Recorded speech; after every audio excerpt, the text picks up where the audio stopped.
Hey guys, Duckers here. Welcome back to another gaming live stream.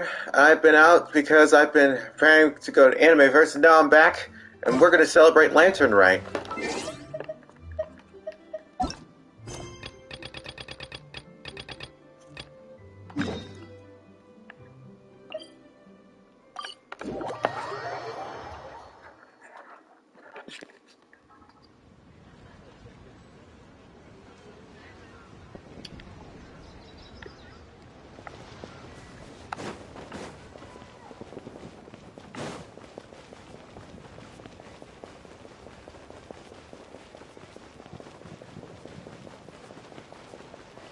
So lively!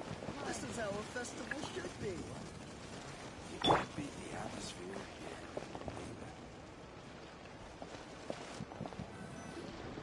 Coaching! And Charlotte! Paimon never thought she'd see you two together. Nice to see you again, Traveler and Paimon. Oh, we're not interrupting anything, are we? Not at all. I wasn't in the middle of an interview or anything. I was just asking Miss Kuching about purchasing a kite. A kite? Are you buying some regional specialties to bring back to Fontaine? Well, yes. And... It seems you haven't heard yet. The theme of this year's Lantern Rite is kites. Oh, so that's why Paimon has seen so many floating in the sky. Liyue Harbor is always changing, so it is only fitting that Lantern Rite should change in turn.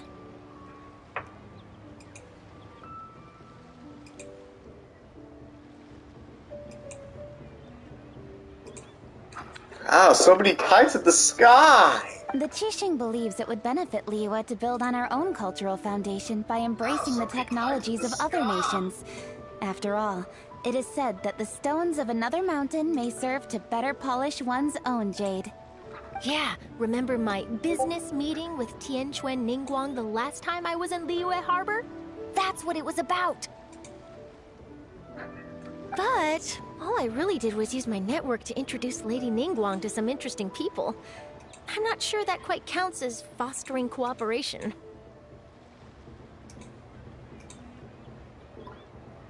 In the end, we decided to combine Liyue's traditional art of kite making with Fontaine's mechanical vertical lifting device. Mechanical lifting device? Sounds pretty impressive. But don't kites just use the wind to fly? Why would you need to add something mechanical? Well, you've actually just answered your own question, Paimon. How high and far a kite can fly depends as much on the weather conditions as on the skill of the person holding the string.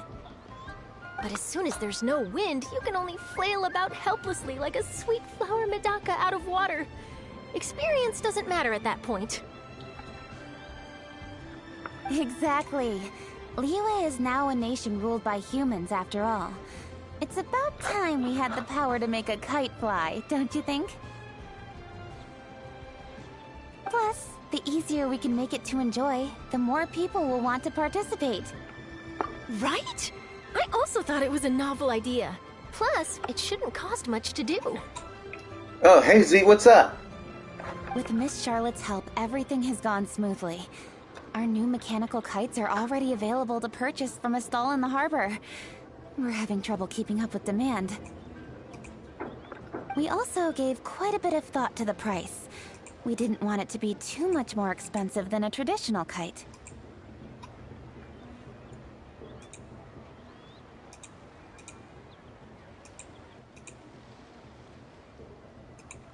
Cool! Turns out you two and Ningguang like playing with toys just as much as Paimon! Toys? They're not exactly toys. You see, Miss Kuching? That does seem to be everyone's first reaction. Although kites are one of our most time-honored cultural relics, outside of their use in certain ceremonies, I suppose they're considered playthings more than anything now. But to me, there's so much more than that. Think for a second about how remarkable it is that a flimsy paper kite attached to a string has the capacity to touch the sky. It is this light piece of paper that also carries the weight of Liyue's cultural traditions. There's an old poem that goes, "O kite born of paper, flying true in sound, a lone traveler wanders, just waiting to be found." In the past, poets from Liyue used kites to symbolize a feeling of longing, or evoke the peacefulness of idyllic rural scenery.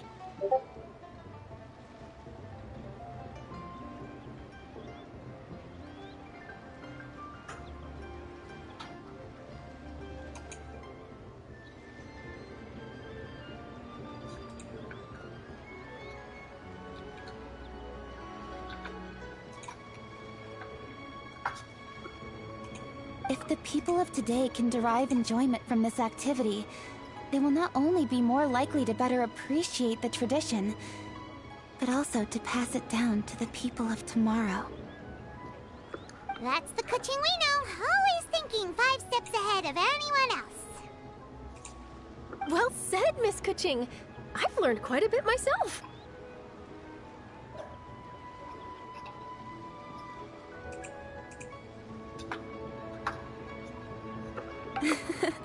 As long as you're willing to listen, I'm happy to share. I also know quite a lot about the various folk traditions related to kites. For example, whenever a kite blew away, people would say it was the Adepti that summoned the wind to take it away as an offering. That way, you can turn an unfortunate event into an auspicious one. What about something more fun? Do you know anything like that? More fun. Let me think. Oh, I suppose we should first talk about how kites are made. It's another one of our precious forms of traditional craftsmanship. My grandfather told me that, back when he was a boy, children learned the art of kite making step by step from their elders. First, you use the thin strips of bamboo to construct the frame. Then, you draw a design of your choice on a piece of paper, paste it onto the frame, and tie on the string.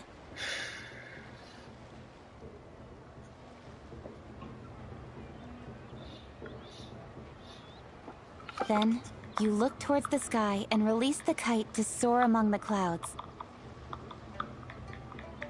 Some people write down certain names or desires on their kites, cut the string, and let them fly free. Others may place particular thoughts or meaning into the design itself.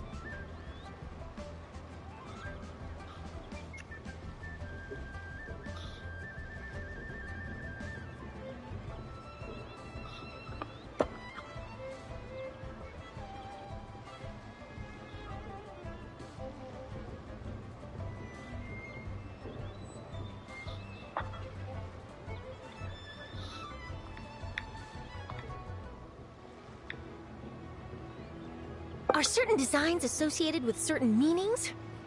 I'm gonna jot all of this down. Well, for example, kites in the shape of a butterfly typically symbolize freedom, happiness, or the desire to break free.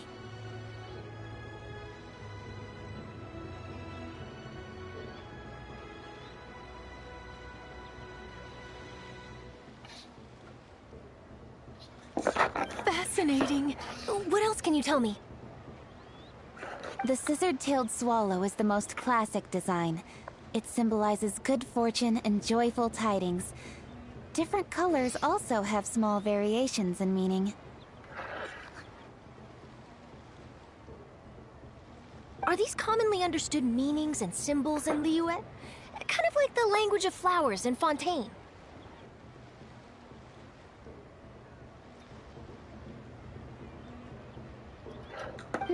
I believe so.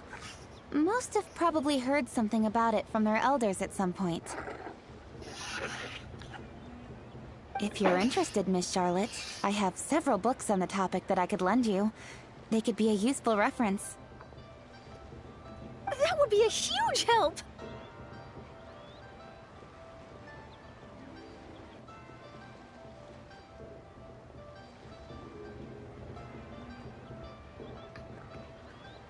Great! Looks like I've got the outline for quite the article on my hands.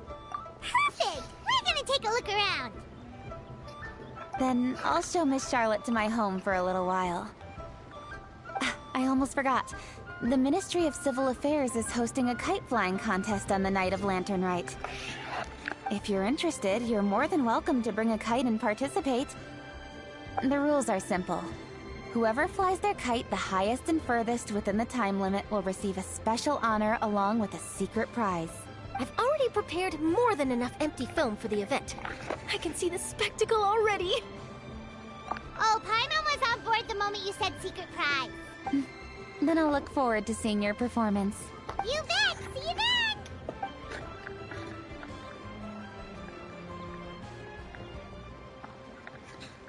Wait, Traveler? Take a peek to your right. Do you see those two people lurking over there? Is it just Paimon? Or were they staring at us the whole time we were talking to Kuching and Charlotte just now? They seem fishy. Great, so it wasn't just Paimon. Do you think they could be treasure hoarders? They always seem... Oh, Paimon's sick of waiting around for something bad to happen. We should strike first, you know. Foil their plans before they even begin. You go right, Paimon will go left.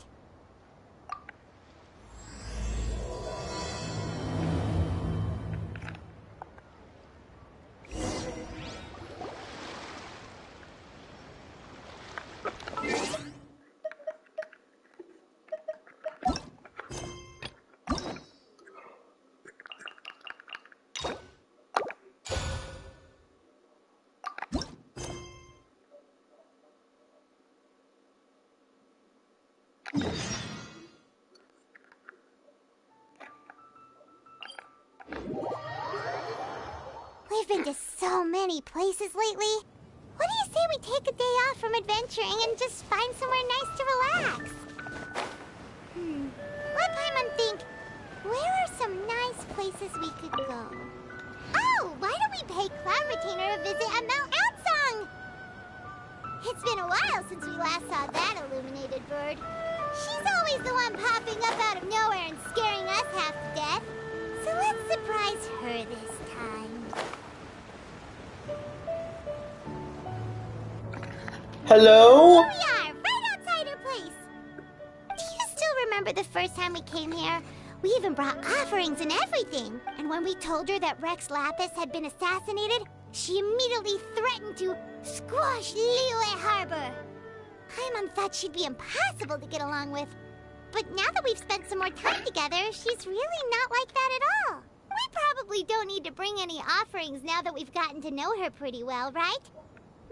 Still, Paimon's got some snacks around here somewhere, so if she really wants something, we can just use that. Huh? Traveler, did something catch your eye? Whoa, what a pretty lady. Is she also here to visit Cloud Retainer? Yeah, you're right. All it takes is one look and you can tell she's someone special. As expected of that bird lady, really. She must have a whole bunch of Adepti friends from all over the country. Okay, but if we're both friends of Cloud Retainer, then we're basically friends by association, right? Want to go up to her and say hello? Helping you make more connections is a part of Paimon's job as your reliable... Hello? Hi. Hello? Paimon is Paimon! And this is the Traveler. Paimon doesn't think we've met, but we're also friends of Cloud Retainer. May we have the pleasure of learning your name, Madam Adeptus? You two... What is this tomfoolery? Has the shift in form so clouded your eyes that you no longer recognize one anymore? What? Wait, you're... Is that Cloud Retainer? Huh? You're the illuminated bird? But you look... human! How did that happen? Holy cow! Wow. Wow, when she's in her bird form, she doesn't look all that great, but wow. It's like, Cloud Retainer, you look great! Though donning human form is scarcely any test of one's abilities. As for your confusion, one merely had no reason to indulge such inclinations before. So, you're indulging now because? Well, one has made plans to pay a visit to some disciples at Liyue Harbor. Taking on a human form for such a trip is simply a way to make matters less conspicuous. Oh, so you decide to stay, and so you want to stay inconspicuous, like incognito. Okay. Smart move there. You? Worrying about keeping a low profile? You're the one who likes to pop up out of nowhere all over the place. In fact, Paimon can think of several examples. Like last year, when you suddenly appeared on the top of a roof without any warning, or...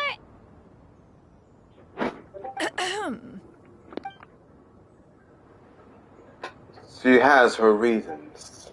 Hey, didn't we agree not to bring that up unless she asked? Oh?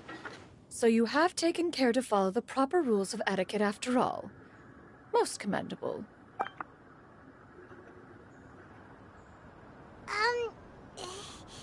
Well, this is all Paimon's got. You don't mind, right?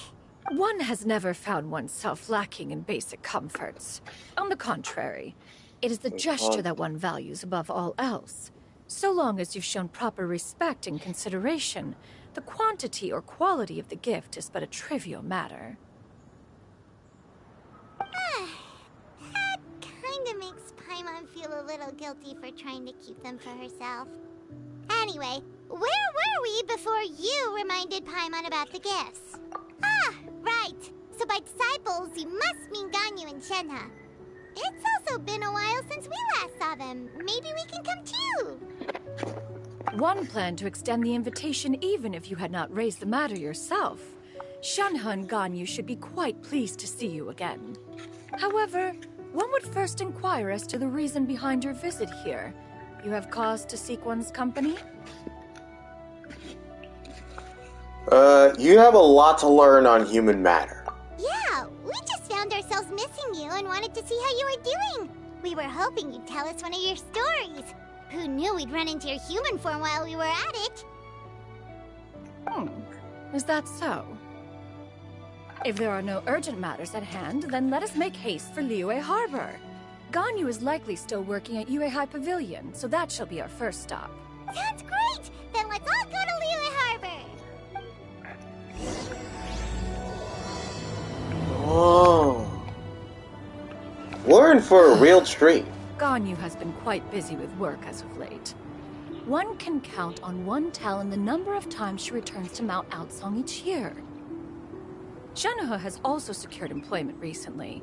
In her correspondence with me, she wrote that she shall have no need to return for the foreseeable future. Did they think one was so easily mollified?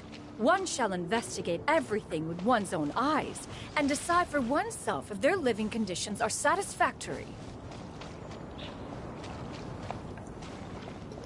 You know what? You really know how to use fancy words.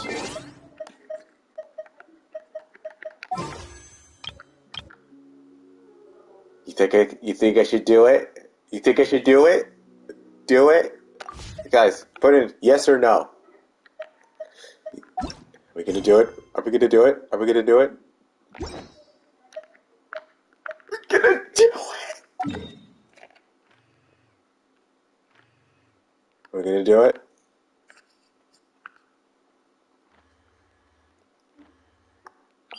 Do it! Get away!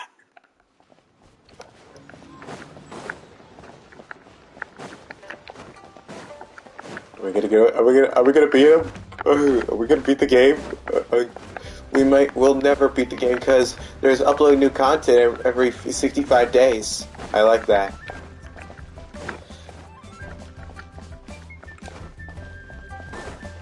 Any day. This is a peaceful neighborhood.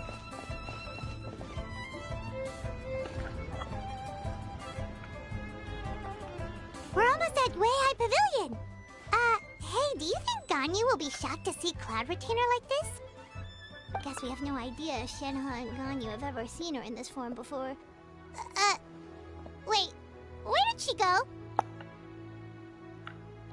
She's back there. Why are you just standing there, Cloud Retainer? Quietly now. One shall stay here. You two can go and meet with her. But why? Isn't it better if we all go together? If one were to proudly proclaim one's presence, Ganyu would surely profess herself otherwise unoccupied and drop everything to attend to one's visit. One fears that would only result in her staying up all night to make up for lost time. One does not wish to trouble her. Conversing vicariously via you two shall suffice. Do remember to inquire as to her recent well-being. Again, do not mention one's presence here. Fair enough. Makes sense. All right, then. We'll just pass on your regards and... Cloud Retainer? What? She instantly recognized her. She instantly recognized her just for the looks. Oh, busted. Is that lady someone you know, Ms. Ganyu? She is indeed. I'm sorry, Huixin, but could we delay the upcoming meeting for a little bit? I believe my schedule today is quite full. Oh, not to worry, Ms. Ganyu. I'll make the necessary arrangements right away. Thank you, Huixin.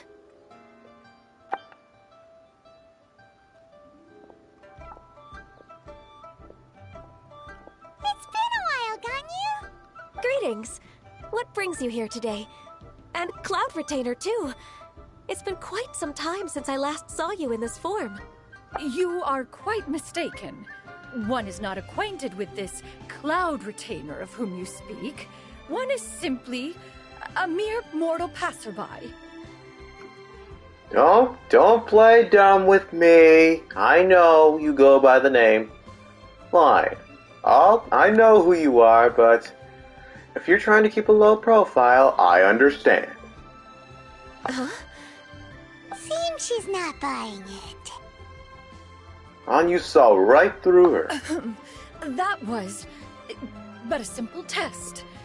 One did not expect you to be able to recognize one so easily, especially after so many years of only seeing one's other form.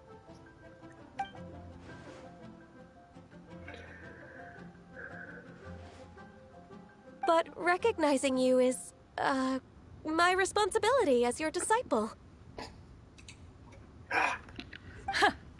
An apt observation. One was simply passing by while attending to some important business. One thought it would only be fitting to pay you a visit while in the area. Wait, Paimon wasn't aware of any important... Cloud Retainer's right. We've still got something super important to do, so we can't stay here for too long today. Oh, is that so?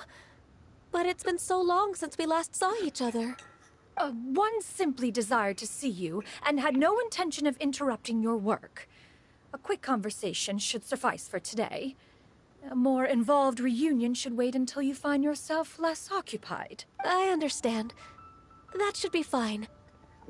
While one acknowledges the amount of work that you have to deal with every day, one must also remind you to rest. Though Adepti blood flows through your veins, excessive exhaustion will still cause grave harm to your body. It still makes one nostalgic to see you as you are now, respected and independent.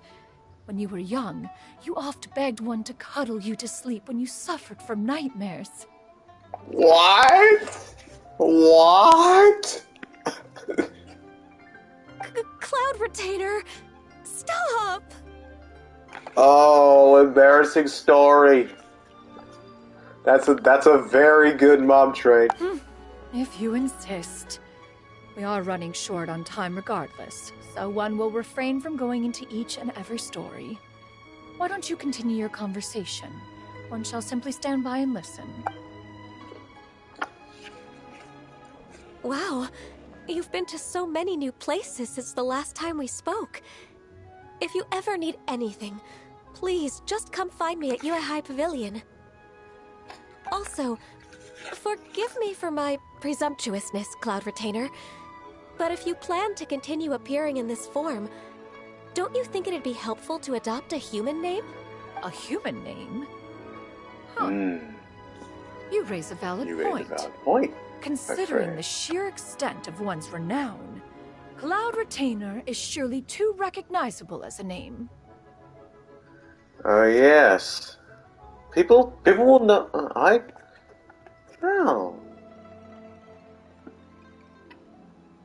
I know it's you.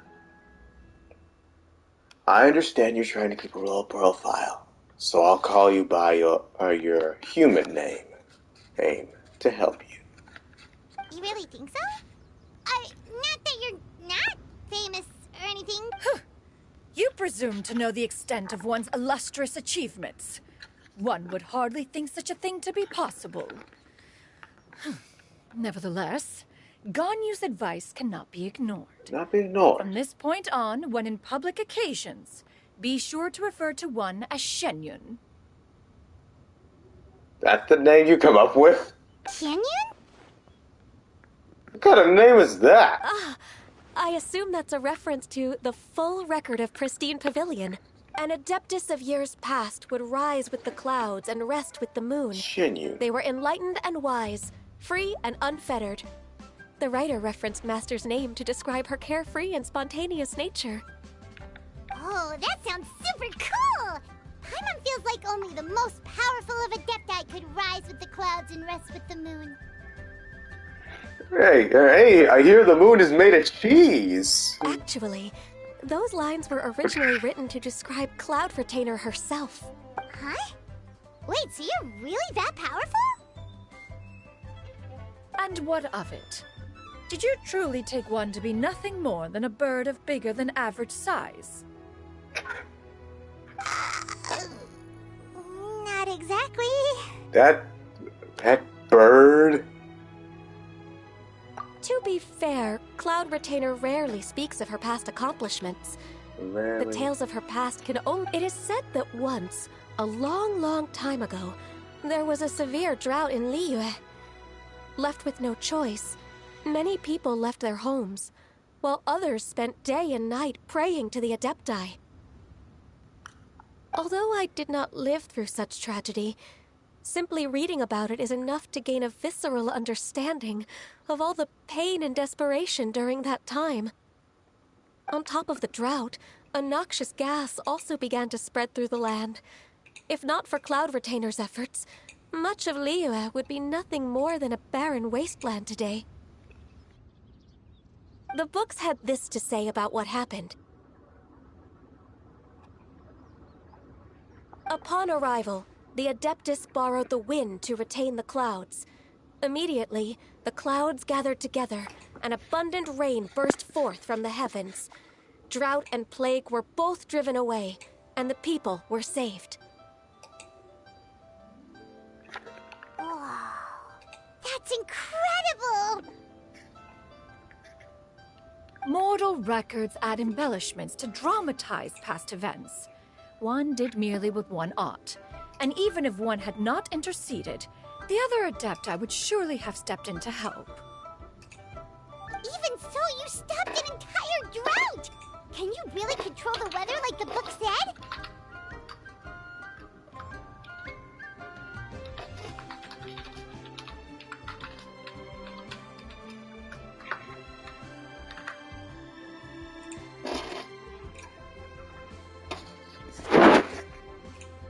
Oh, Paimon suddenly has a lot more respect for you. So it was Paimon's bad for calling you Illuminated Bird before. Oh, how laughable. A name is but a simple label we carry with us on our journey through the world. Why would one be offended by such a trivial matter?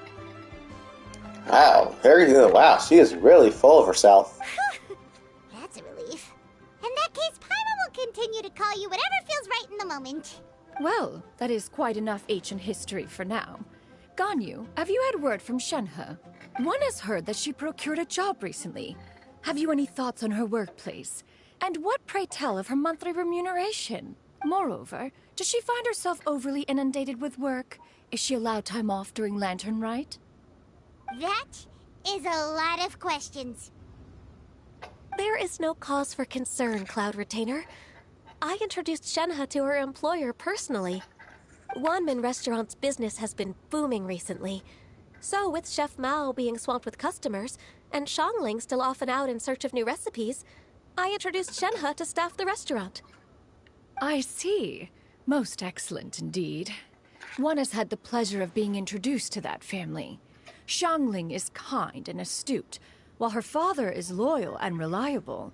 One has no cause to believe that they will make Shenhe's work difficult. Now, it is almost time to partake in the victuals of noon. One shall visit Wanmin Restaurant in person and see how Shenhe is doing. Huh? But didn't you just say that you had something important to do? Can that wait until after we've eaten?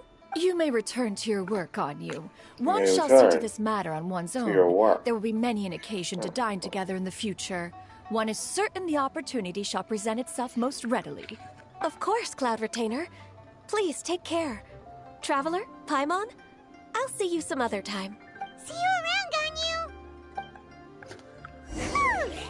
Paimon was pretty quick on the uptake there, don't you think?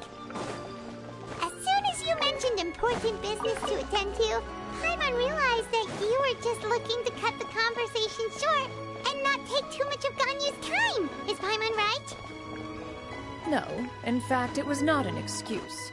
One is indeed visiting Liyue Harbor for an important purpose.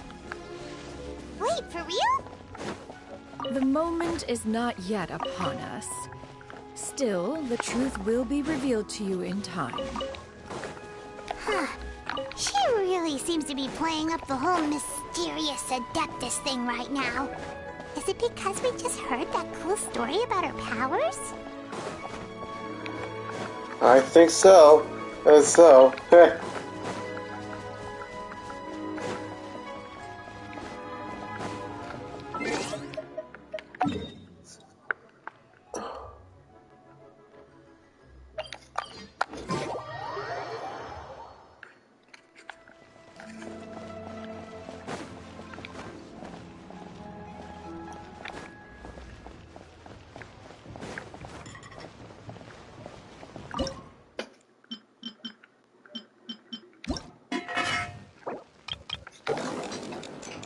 Oh, ma.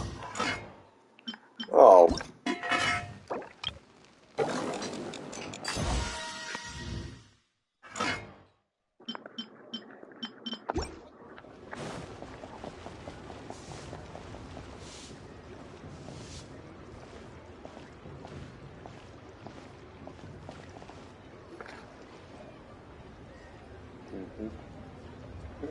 You get what I'm saying, right? Yeah, how can I not? Not even fine food is enough to distract from the presence of a fine lady, eh? Oh, no. I'm far more interested in getting her details than ordering any dishes. Hey, how about you ask her? Hey, what do you ask? Okay. Okay. You do it. No. I think you should. Wait, she's coming. She's coming. What can I get for you today? Wow. I think she's acting more civilized. Last time we met Shenhe, she was... Let me tell you... Greetings, miss. I was just wondering if you'd be willing... What would you like to order? Oh. She is a lot more... she is a lot more serious. Less serious than usual, but she's quite emotionless, but she sticks to her job. I gotta introduce TWC to her. 2 servings of Mora meat to go. Good chat. Bye. That really put them in their place.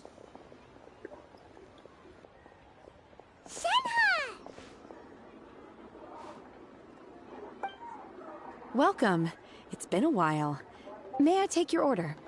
Don't welcome us as guests and greet us as old friends in the same line. It's weird. Mm-hmm. Oh, and this is? This is Miss Xinyun. Master? Huh? Another one? One does not recall ever revealing this form to you before. How were you able to ascertain one's true identity with such ease? I've trained and lived with Master for more than 10 years. I would recognize you no matter what form you take. You... Is something the matter, Master? Hardly. Hardly. One simply learned of your employment from your letter and came to check on your well-being. And check out the great food, too! Indeed. It's almost lunchtime. My apologies. I'm still on the clock and can't talk for very long. Well, if it isn't the Traveler in Paimon. Are you here for Shenhe? The lunch rush isn't in yet, Shenhe. So, I've got things covered for now. What? Go ahead, sit down and enjoy some time with your friends. I'll let you know if things pick up. Thank you, Chef Mao. Hey.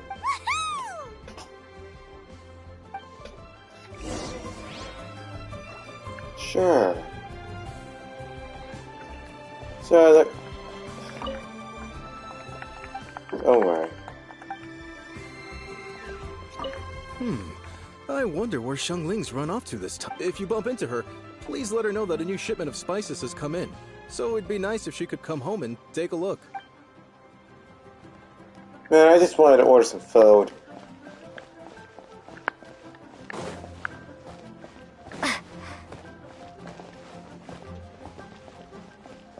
The aspartame.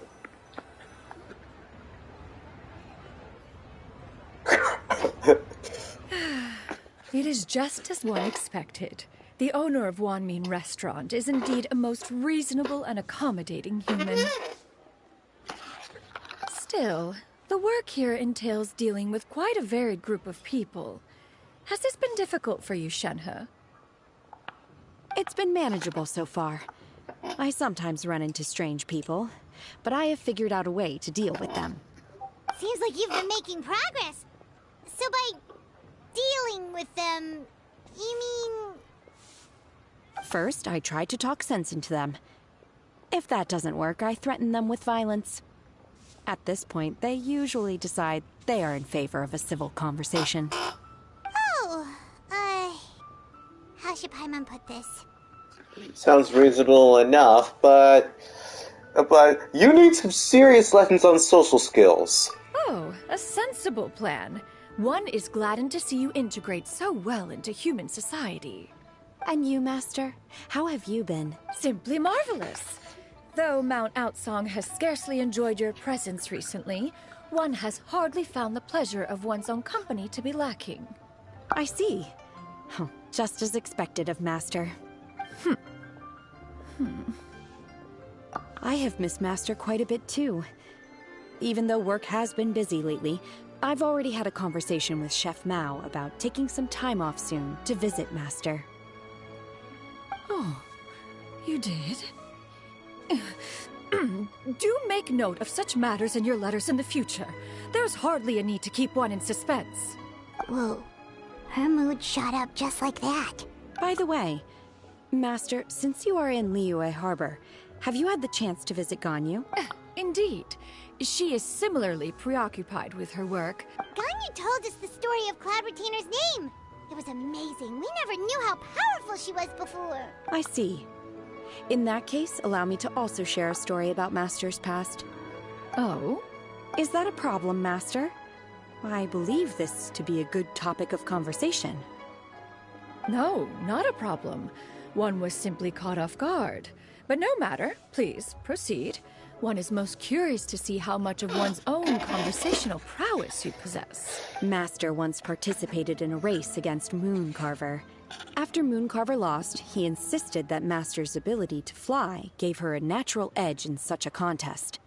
In response, Master agreed to forego flying in return for being able to use one of her devices in the race. Mooncarver accepted, only to find Master with a brand new device on the day of the contest. Huh, what kind of device was it? It was a mechanical vehicle made out of iron. What was it called again? Oh, an electro-powered bicycle? Oh, you refer to the bicyclical Thunder Flashmobile. One spent 49 days conceptualizing and crafting it. It need only be infused with adeptal energy, and it can cover thousands of miles in one day. Oh, it boggles the mind why Mooncarver ever supposed he might best me in a contest of locomotion. Though he sprinted with all his might, he could barely keep up. Alas, the one flaw of my mechanism lay in its weakness against mountainous terrain. One was thwarted mere seconds from victory, when it was thrown off course and failed to make it across the final stretch. Truly a most unfortunate turn of events. Anyway, do go on, Shenhe. There's a lot of lore about. We get to hear a lot of lore about Cloud Retainer. Master, that was the end of that story. Is that so? Huh. With you gone, one has seldom felt the desire to call upon those old fossils for another contest. What is a race without spectators, after all? Have you been lonely, Master? Lonely? Huh. At one's age, entire human generations come and go in the blink of an eye. Even one's own self-directed musings can span several days and nights. 'Tis a most foreign sentiment. The mere mention of it is preposterous.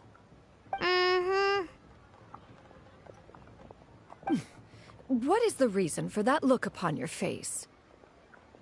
It's nothing. It's just...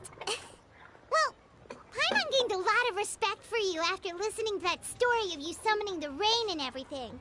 But all it took was a few words out of your mouth and it's like you're back to being that illuminated bird again. I was just a little bit confused. Which one of the two is the real Cloud Retainer?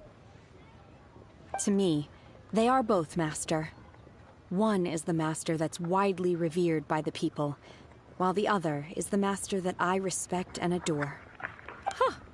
One finds oneself exalted yet again with sweet words of praise and flattery of a most extravagant nature. You chose to exalt one with your words, yet you refuse to grace Mount Outsong with your presence for any extended period of time. One would almost question the sincerity of your estimations. This is not to say that your words paint an inaccurate picture. One has always lived by a single ideal. Eschew all action and abide by no rule. One does as one pleases and speaks as one pleases. Others may critique or praise as they see fit, yet... She got what, 2 sentences of flattery from her disciple? And it's as if her ego is about to burst. Do you have any empty tables? Run. Run. Hey there, could we get another fish stew? I'm hearing more guests come in. I should get back to work. Alright, good luck with the lunchtime rush, Shenhe. I'll try my best.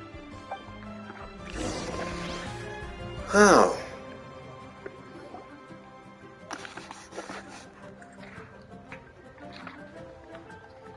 So much yummy food! Paimon's gonna feast! One is fond of all kinds of delicacies and delights in a multitude of flavors. The dishes here demonstrate no shortage of culinary skill. Their unique flavor profile has left one more than satisfied. In fact, one has been struck by quite the fit of inspiration. One has already begun to conceptualize the next generation of supreme cuisine machines. Everything's so tasty! A bit too hot at times, but still super tasty. I'm sorry, miss, but our tables are full. Shall we try somewhere else, Granny? But it smells so delightful. Can we really not eat here? My poor legs can't go on for much longer. Well, you could always check with some of the other guests and see if anyone's happy to share a table. Okay, I'll ask around.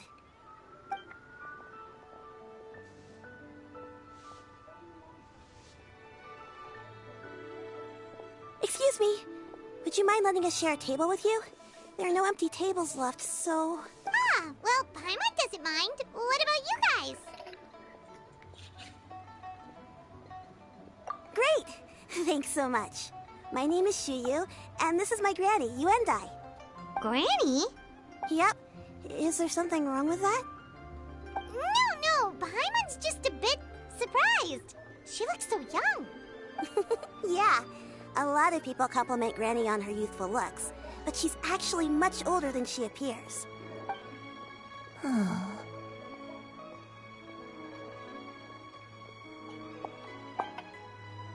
Granny, why don't you take a seat? Come on, it's not polite to stare. Huh. Have we met before? No. 'Tis a fated meeting, then. Please, take a seat. What would you like to eat, Granny? I can order for you. I want braised earthworms. They always pop up out of the ground after a rainstorm. No, not this again. Granny, there's no braised earthworms on the menu. Braised earthworms? Well, that sounds weird. Do people actually eat that? Right, that's what Paimon was thinking too. Need any help? Help? Oh, do you mean with Granny? Thanks, that's nice of you to offer. Granny has pretty bad dementia, so her memory's getting worse all the time. She's always saying things that sound kinda confusing. Actually, her memory's been bad ever since I was little. But it's gotten so bad lately that I even have to remind her who I am every morning. They died young. It's just me and Granny now. Oh, Oh, sorry. But it's okay. Don't feel bad. Granny loves me a lot, and I love her a lot too. Sure, it's hard at times, but you just gotta make the best of the life you've got. Wow. You're able to persevere. You're at a young age. You're very proud. Your parents will be very proud. Wow, you're really tough for your age, kid. You're too kind. And me? Oh, what about me? You're tough too, Granny. Plus, you're really gentle, and you're always there for me.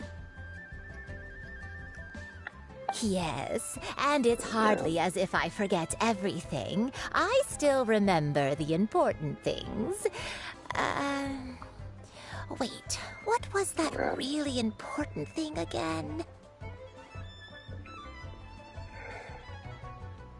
Ah, I remember now. It was a dream. I had a dream where... Huh? That sounds super important. But how come you've never told me about it before? It was just a dream, so I forgot about it. But I'm in a good mood now, and somehow I remembered it again. You know, I believe I've had this dream a great many times. But just how many times have I had it? Wait, so you have a reoccurring dream where someone's talking to you? That sounds spooky. Oh, does that mean you're possessed? Unlikely. Her eyes are clear, and her breathing remains calm and level. One sees no signs of possession. Are you sure? Who do you take me for? Is one not an adept? Am I not an expert? You're right. Paimon almost forgot you're the expert. In that case, do you still remember what the person in your dreams looked like, Granny? I know it's you. Not anymore. Although, I have a sense that she looked rather like me. But not as I am now. My younger self. A younger version of Granny? This is just getting weirder and weirder. What is going on here? I think she had a reoccurring memory in her dream. As one said, fate must have brought us together. You may leave this situation to me.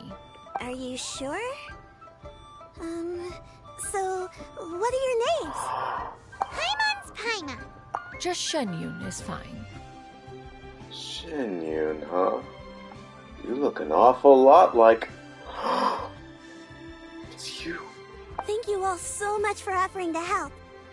But first, I'm sorry for asking, but, how do you want us to pay you back? Oh, we don't need any payment for this. Thank you so much. You're welcome. Miss Shenyun, what exactly can we do to help out this granny? All we have to go off is that dream. Where do we start? That is elementary. Since her dreams portray her younger self, then we shall retrace the steps of her youth. Once we have revisited those places, her memories will likely return. Sounds like a plan. So, Granny, do you remember which places you went to when you were young? Why, of course I do. The heavens above, the earth below, the wispy clouds, and the emerald mountains. Okay, taking that as a no. I think it must be a clue. I might have an idea. I might have an idea. Once, when I was really little, my dad told me that Granny used to be a martial artist heroine who saved loads of people from a disaster. If it's true, then maybe they wrote about it in the history books or something. A martial arts heroine? Oh, Shincho knows tons about Liyue's chivalric traditions. If anyone knows about the heroes of the past, it's him. Let's go find him at the Feiyun Commerce Guild. Are you leaving already? But I'm still hungry. I'll go order some food, Granny. If there's nothing on the menu you especially want, I'll just get a few different things. It seems we must part ways for now. The Traveler and Paimon are bound for the Feiyun Commerce Guild, while Yuendai and Shuyu shall remain here and partake of their lunch. As for myself, I have matters to discuss with Streetward Rambler. Streetward Rambler? Oh, you mean Madame Ping! Precisely. Let us meet at Yujing Terrace once you are ready. It seems we have found it. The food is unbelievable.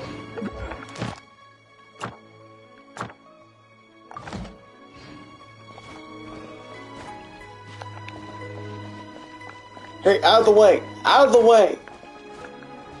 Haha. I should get paid in a... This is one of our busiest periods in the year. Well, looks like we're on our own. Ad Astra. Thank you for completing.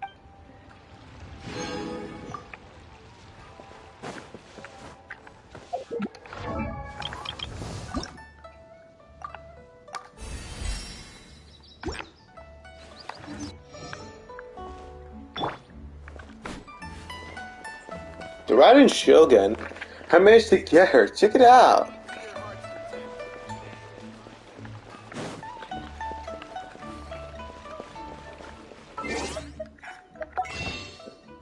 Are we gonna get her? Are we gonna get her? Huh?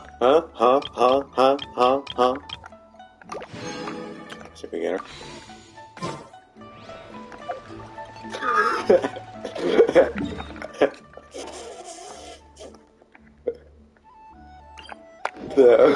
Are you jealous, Pear?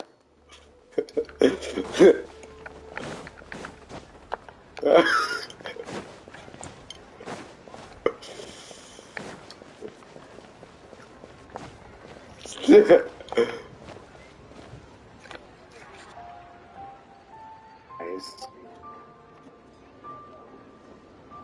Huh. It's you two. What brings you here?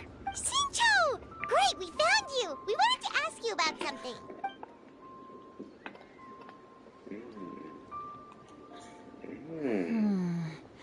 That's not a whole lot of information to go off of. I don't know if I can say for sure. I can't pinpoint her identity from your description alone.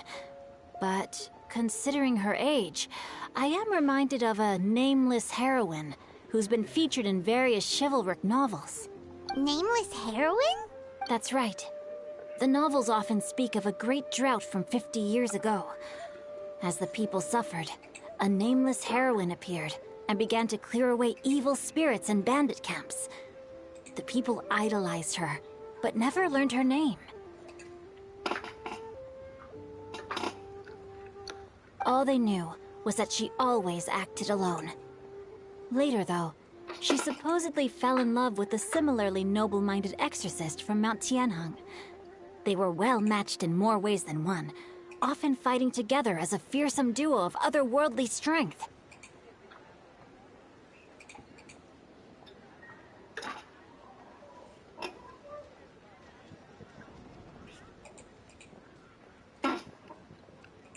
After the drought ended, the heroine and the exorcist left the public eye and began living a reclusive life in the mountains.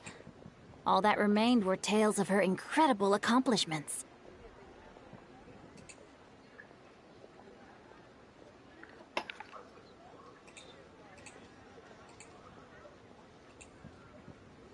The way this nameless heroine faded from fame into obscurity later in life is not too dissimilar from Miss Yuendai. I hope that's somewhat helpful.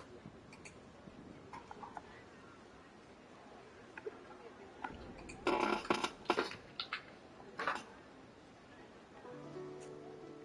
a lot, Xingqiu. We knew it'd be worth talking to you.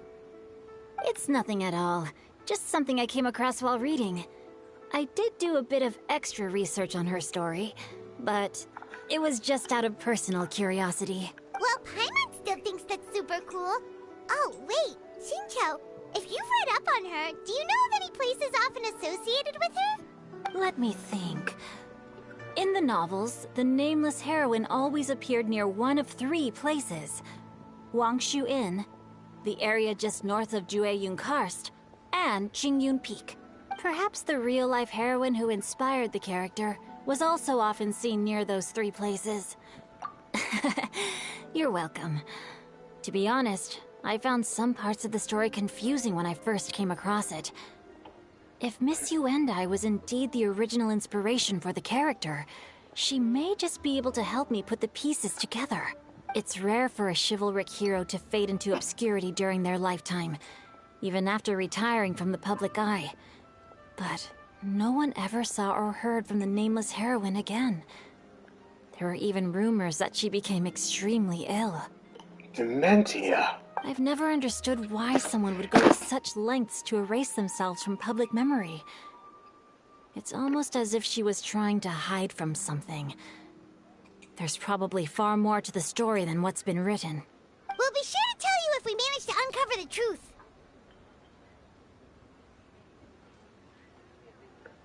That's a deal.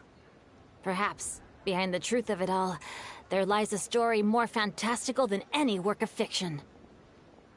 Paimon feels like we just learned so much from Xingqiu. A drought, a nameless heroine, a life of seclusion. Wait, why does the story sound super familiar? Oh, right! There's a drought in this story, too! Xingqiu, are droughts super common in Liyue or something?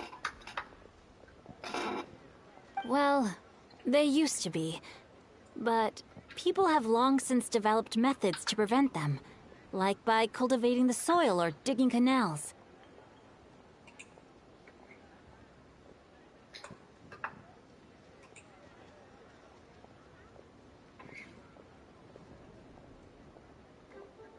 So while droughts do happen from time to time, they are rarely regarded as true disasters.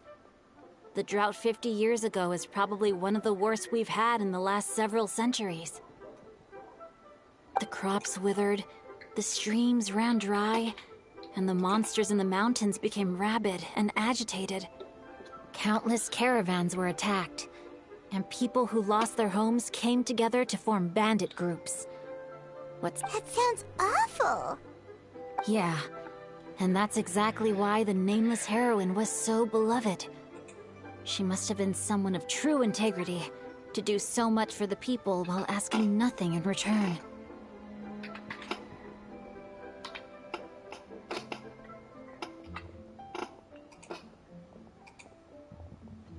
Still, as terrible as that drought was, it was nothing compared to the truly calamitous disasters that befell this land in ancient times.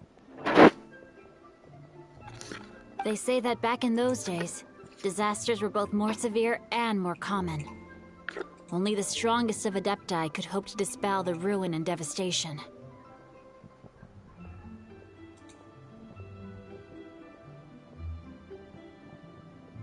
Do you have any other questions? We're good for now. We're just going to head back and meet up with Miss Yen and the others again. Paimon hopes that Granny Yuendai will be able to remember more of her past. She used to be a great hero who saved many people. So sad that she can't recall any of it. Anyway, we'll be off now. See you some other time, Xingqiu. Thank you so much for your help. It's no problem at all.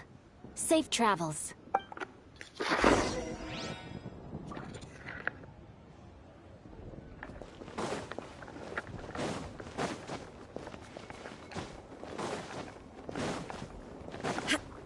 Let's go!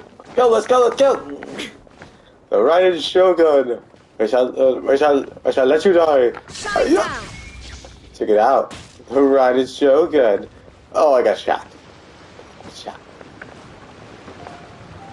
Wait for it! Wait for it!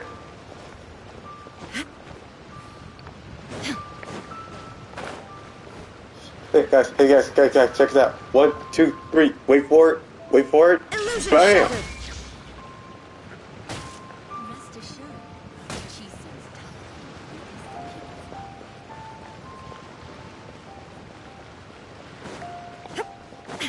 Bam!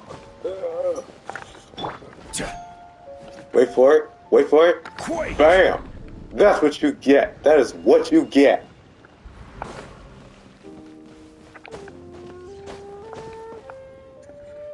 I have recorded the tune that you requested. I hope it will be of help to you. Oh, thank you. Straight word, Ping. What has amused you so? Oh, it's no serious matter. I was just reminiscing about the last time I saw you in this form. Time has wrought such change in this world, and yet you appear just the same as ever. Time has little bearing on one's existence, nor has one keenly felt its effects whilst dwelling at Mount Outsong. Nevertheless, Ping, one would like to seek your counsel on a personal matter. Oh, why so formal all of a sudden? I must say, you're making me a little nervous. Well, the inquiry is as such. Approximately how much more would one need to afford a comfortable life in the harbor, not unlike the one that you yourself lead? It does not require as much as you may think. Still, do you mean that... Cloud Retainer, Madam Ping! What are you two talking about? Nothing save for some trivial matters.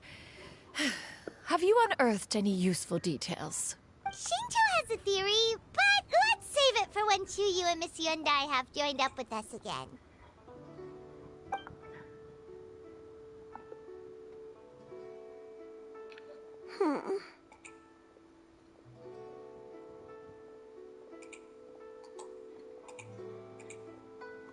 Do not be troubled, young lady.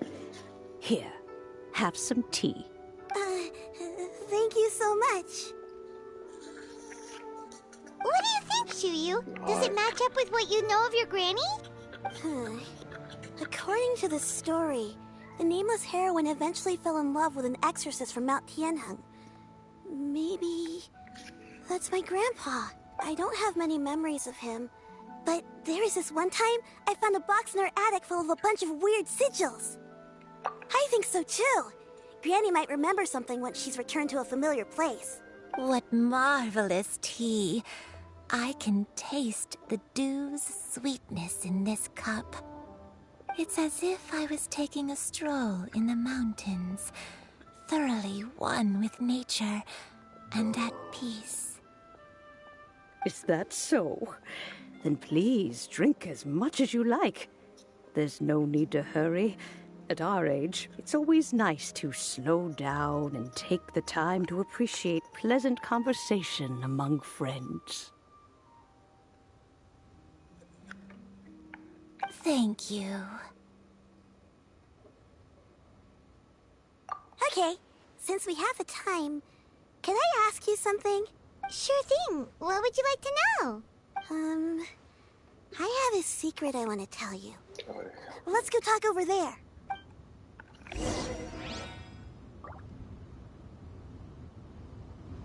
And do I? Really? What?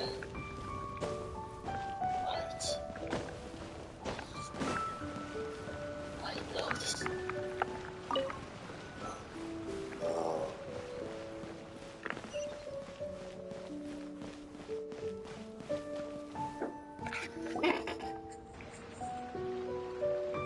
What's wrong, Shiryu? Well, I've been kind of meaning to ask ever since we started talking in the restaurant, but are you guys all adepti in disguise? Oh! How about that? Why'd you say that? Well, you guys just seem super special. Plus, I think I might have heard Miss Shen Yun call herself an adeptus. Oh, must have been a slip of the tongue. Shen Yun, since you were the one who, misspoke, maybe you can explain to Shiryu here what you really meant by that.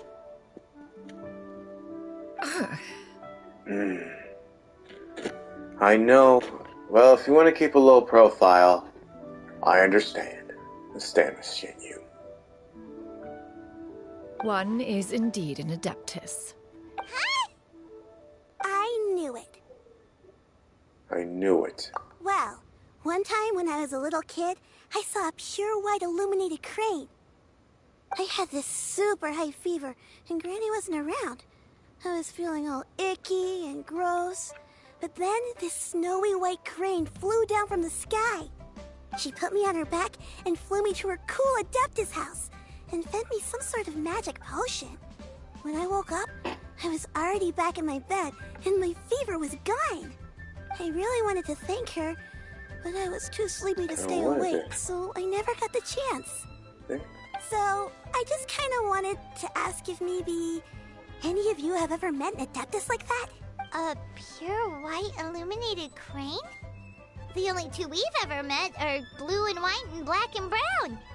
Have you ever met one that's pure white, Cloud Retainer? Never has one met an adeptus with such features. One surmises such a description is but a hyperbolic embellishment that oft results from narrative accounts. Indeed. I am indeed a demigod. I do not recall such memory. I think that was Cloud Retainer in her original form. That's weird. Was it really just a dream then? Well, even if it was just in my head, it doesn't matter that much anyway. All I really want is to help Granny recover her memories. I'm really grateful for all your help. Leave it to us! Now that we know the 3 locations, we just need to visit them one by one. Let's go to Wangshu Inn first. Okay, I'll go get Granny.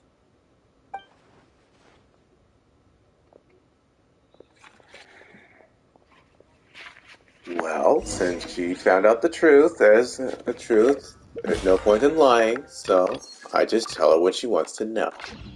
Wants to know. Wow.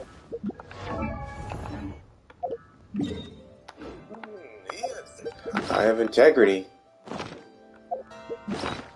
I just have integrity. It's called integrity.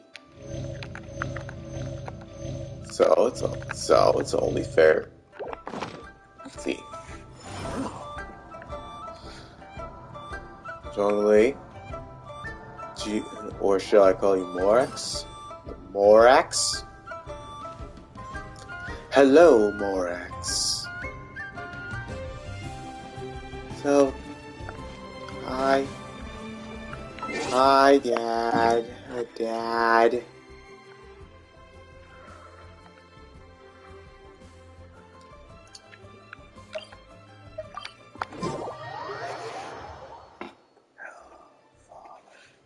Wangshu Inn. Wangshu Inn. Do you remember this place, Granny? Yes. The fish here is very delicious. And if you look out into the distance, you can always spot a bird that's been left behind by its flock. I believe I used to have a room here. It had a window. Yes, Yes, I spent a lot of time looking out that window. Which room was it again? Let me look. I'll come with.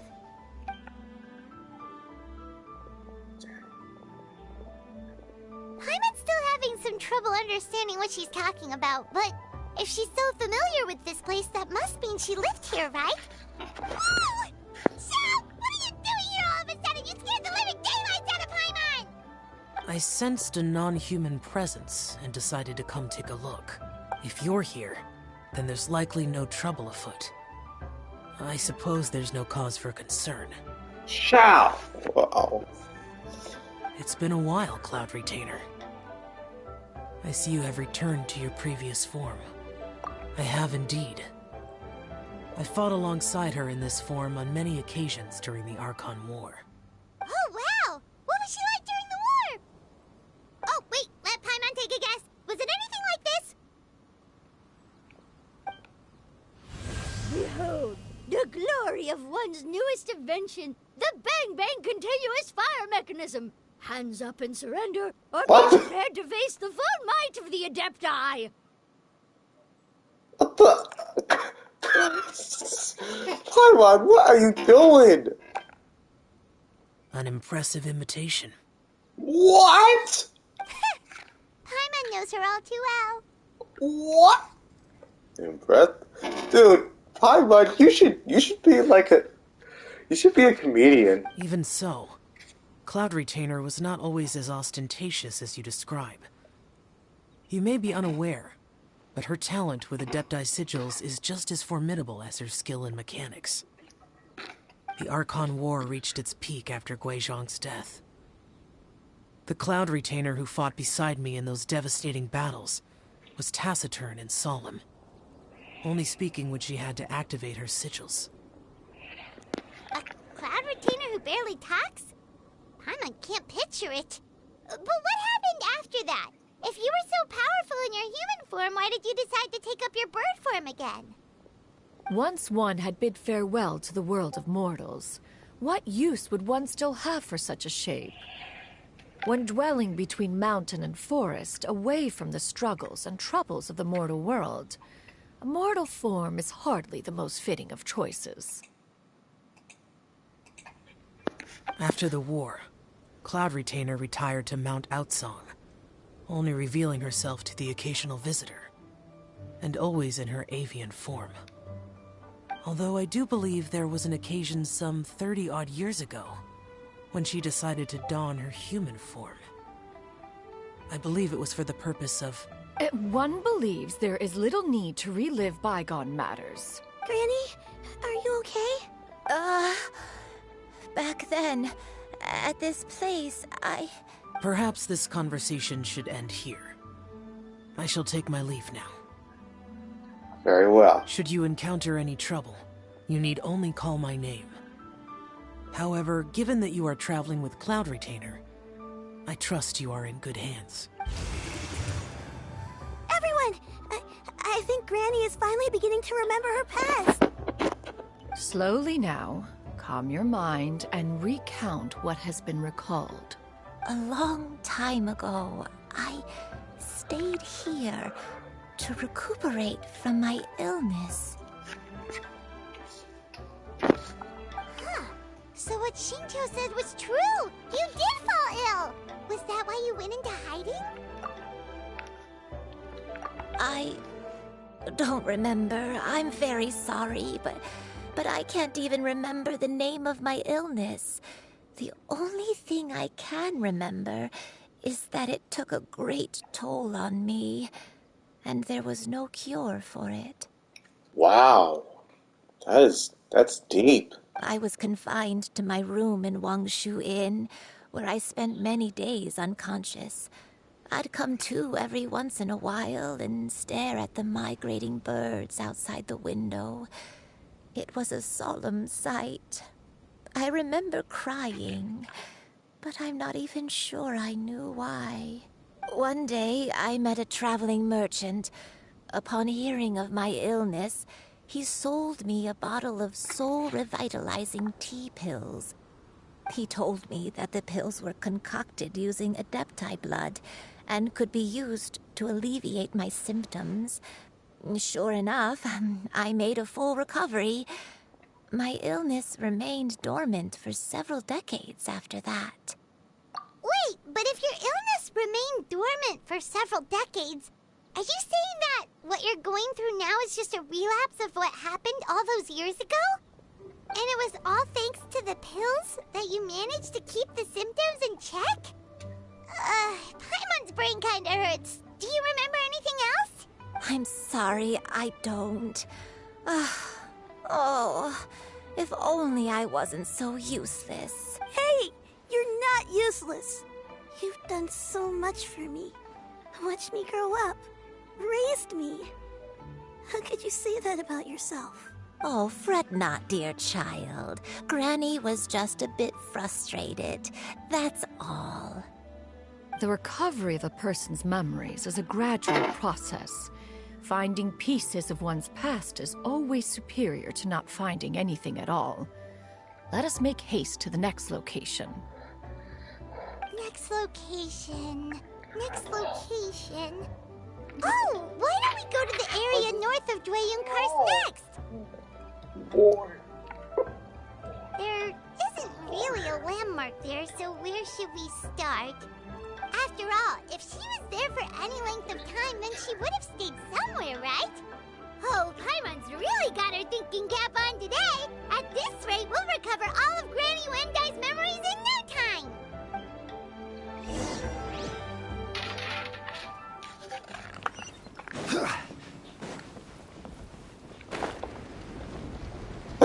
That was...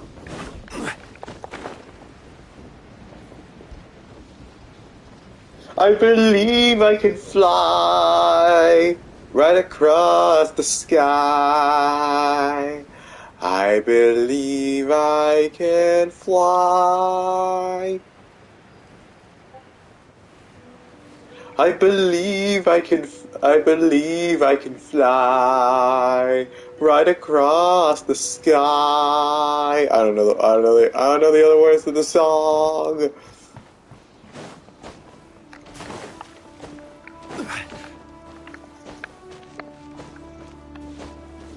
Fly, Shen, you fly. Whoa, why are there so many treasure hoarders here? Guess it's time to round up some bad guys. Finally. Solidify. Die! Die! Die! Die! Raiden Shogun, feel the wrath of the Raiden Shogun! Again, I shall destroy you! Inazuma Shiny Turtle!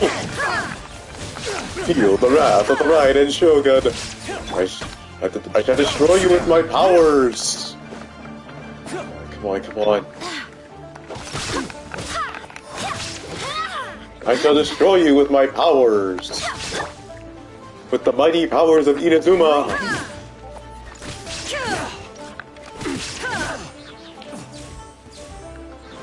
I shall destroy you with my mighty power! There is no escape! I will have order. You're open. What the?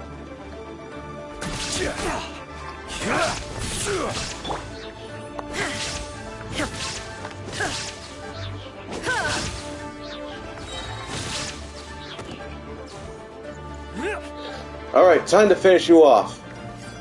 Now you shall perish! Yeah, that was awesome. Do you remember anything about this place, Granny Wendai?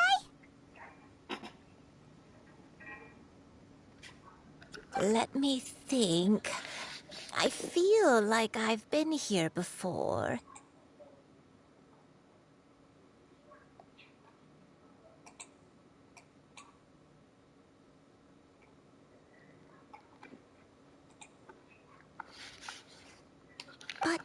I don't think I stayed here too long.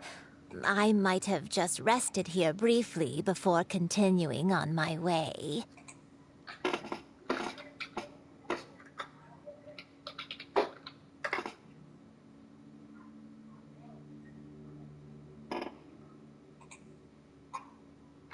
Got it. That's okay. There are still plenty of other places we can check. Wait a second. If I remember correctly, I believe I brought... Ah, yes. I brought some sweet snacks with me. Go on, take some. You need to eat a lot if you want to grow big and strong. Oh, thank you. Then Paimon will help herself.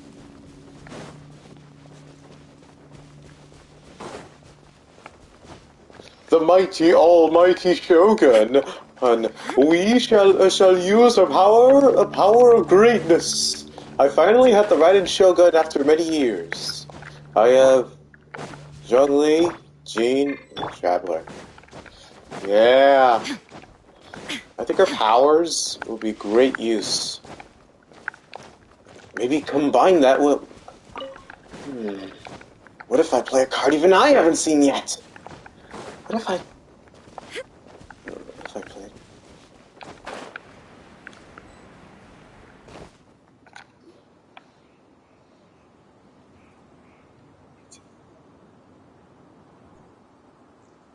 Paimon sees an abandoned house. Why don't we take a break over there? This place... It's abandoned. Did you remember something, Granny? I remember. Foryou. This is where your father was born. It was a moonless night. I had been injured, so your grandpa was supporting me. We fled together with some being in the fog behind us in hot pursuit. I had exhausted my strength when the labor pains came on, so we took refuge in this house. Your grandpa set up a barrier outside, but neither of us knew if it could hold the monsters back. I remember that night. I remember falling to my knees. I alone am the source of this sin. Punish me as you wish for forsaking my oath, but spare my innocent child. Sin? Oath? Did you do something wrong? I don't know. I don't remember.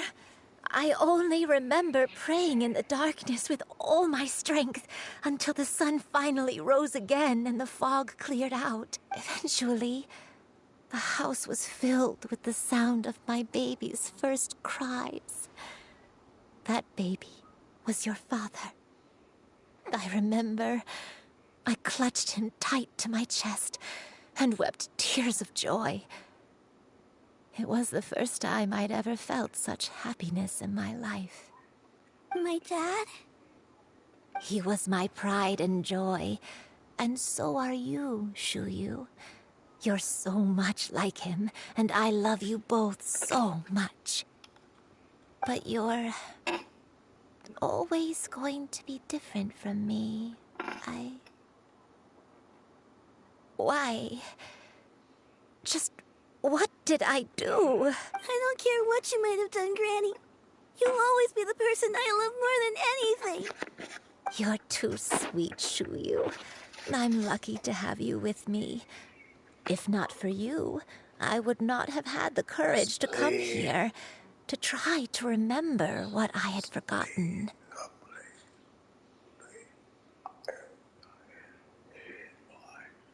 All right. Let's not stand around any longer. There's one place left, yes? Yes. If one recalls correctly, the next place should be Qingyu Peak. You and I, how fares your health? I may be a bit slow, but I'll do my best to keep up.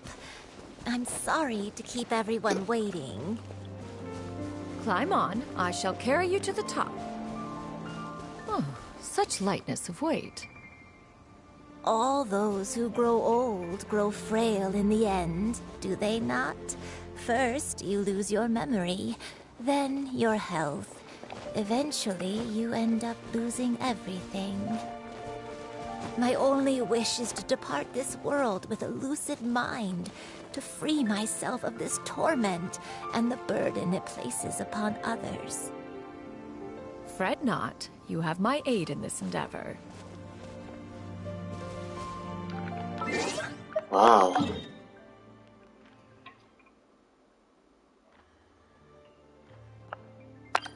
To the earth! Wow. So this is Chenyun Peak. Wow. I can even see Sumeru from over here. And a tree. And another tree.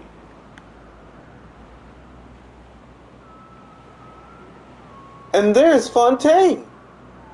Fontaine over there. Liyue has some pretty cool sights. Hey, I wonder. Hey, look. There's the Jade Chamber.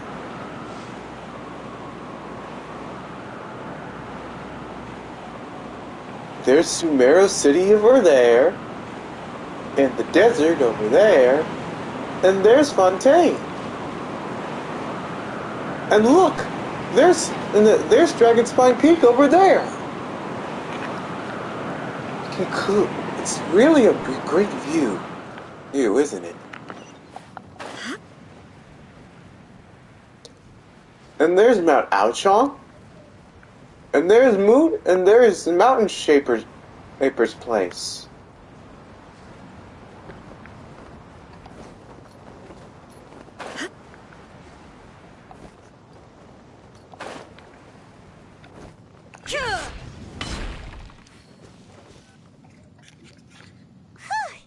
We're finally here. Does this place feel familiar to you, Granny Wendai? Let me see. How strange. Have I lived here before? When we were at Wangshu Inn and the abandoned house earlier, though I couldn't remember everything, I still felt a sense of familiarity. I could easily picture myself in those places. But here, I don't have that feeling. Perhaps I did come here in the past, but it just didn't leave a strong impression on me. But did the stories get it wrong then? Yeah, that's true. But they're also the only thing we have to go off of. Paimon was hoping this place would jog Granny Uendai's memory just like the others. I'm sorry to disappoint you too. It's alright. We're not going to give up yet. We'll figure something else out. Just you wait. Thank you. If only I could remember. Why can't we just take her to Dr. Baiju? Huh? What's that mountain? Oh, let Paimon look! Huh? Isn't that Mount Aotsong? Looks like we've come full circle. Mount Aotsong. Mount Aotsong. What is that? Granny, are you okay? Don't push yourself, Granny. It's okay. You shouldn't do something that makes you sad. Are we being attacked? What am I really? Mount Aotsong holds some familiarity to you? It does, but I can't go back. My head, it feels all immediate after this world. What is wrong with me? Cloud, Miss Xianyun, is there anything you can do? Let us go to Mount Aotsong. But... Fret not, all will be well. You and I, you have already given more than enough to the pursuit of this endeavor. You may leave the rest to me. I've prepared something that can aid you in suppressing the fear in your heart and restoring your lost memories. It currently resides at Mount Outsong. Wait, really? When did you do that? I never leave anything to chance. All will reveal itself when we arrive.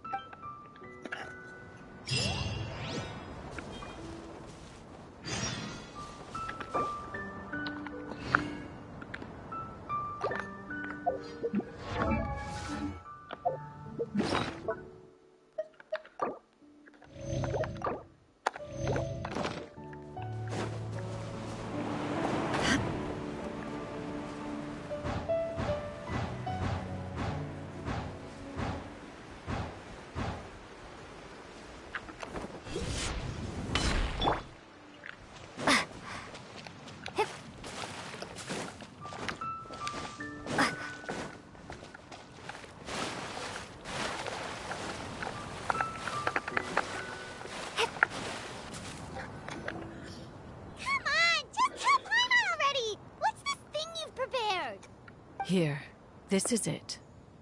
Huh? But isn't this the mechanism that you were tinkering with when we first got here?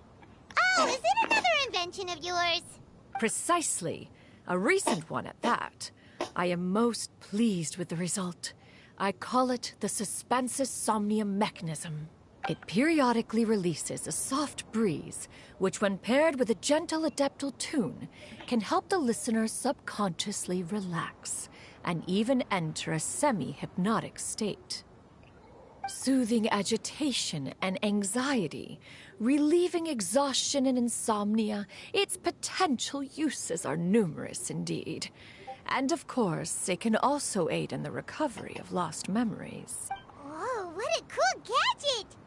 But if you had it all along, why did you keep it to yourself until just now? We could have come to Mount Outsong right off the bat and saved time on a lot of floating. How preposterous. Had Yuendai not recalled much of her past through her own efforts, the device would have nothing to draw upon. We Adepti can only help those who first resolve to help themselves. Had she lacked such determination and strength of character, one would have little to offer in way of assistance. Paimon thinks she gets it now. Hey, what's that other thing? As previously mentioned, a gentle adeptal tune is required to take full advantage of the mechanism. One secured such a tune from Streetward Rambler. Only with her melodies can the mechanism reach its peak power. Oh, Paimon can feel what you mean. Paimon's body feels light as a feather. It's as if she's lying down on a warm patch of grass after a super satisfying meal. And you, Yuendai, is the mechanism helping you to relax? Whoa. It worked fast. It appears she has already succumbed to the depths of reverie. Come, join one on this side. We shall give her some time to herself.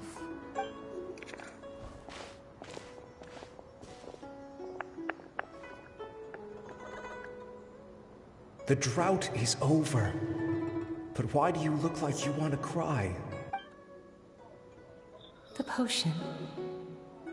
It's nearly run its course. I've never regretted meeting you.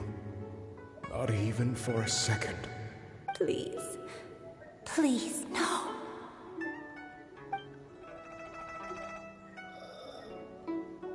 Have you forgotten? This is the world you left behind. One of gentle breeze and morning dew, perfectly straddled betwixt the realms of heaven and earth. This is your home. This is where you belong. You should have never left. The you of the past, the me from not that long ago, we should have never. The dream. It's...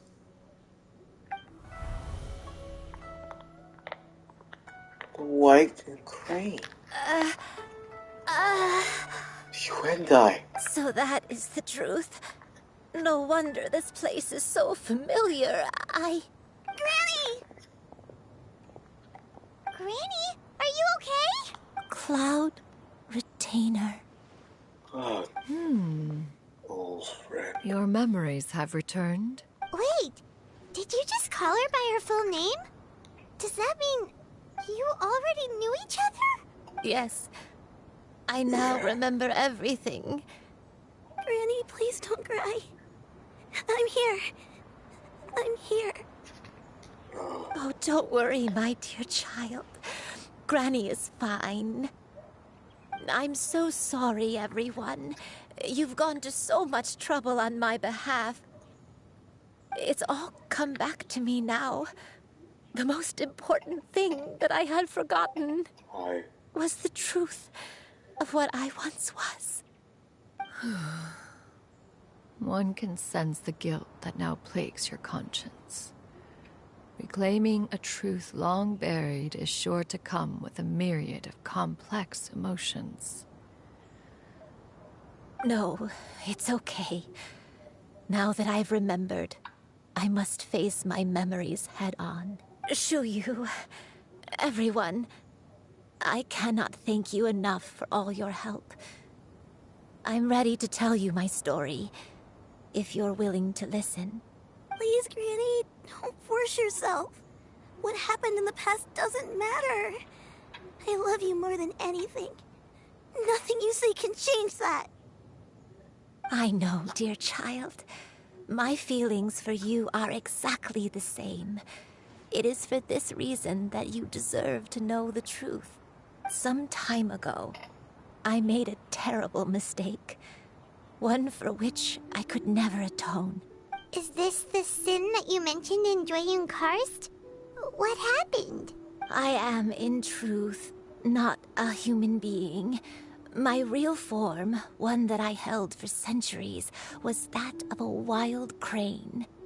I spent many, many years living on Mount Outsong, bathing in the soft breeze and drinking the sweet dew of the mountains.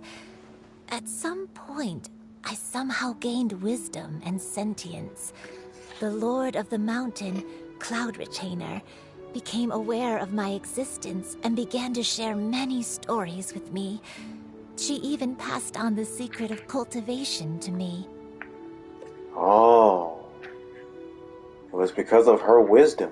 Though she never took me on as a formal disciple, I always saw her as my master.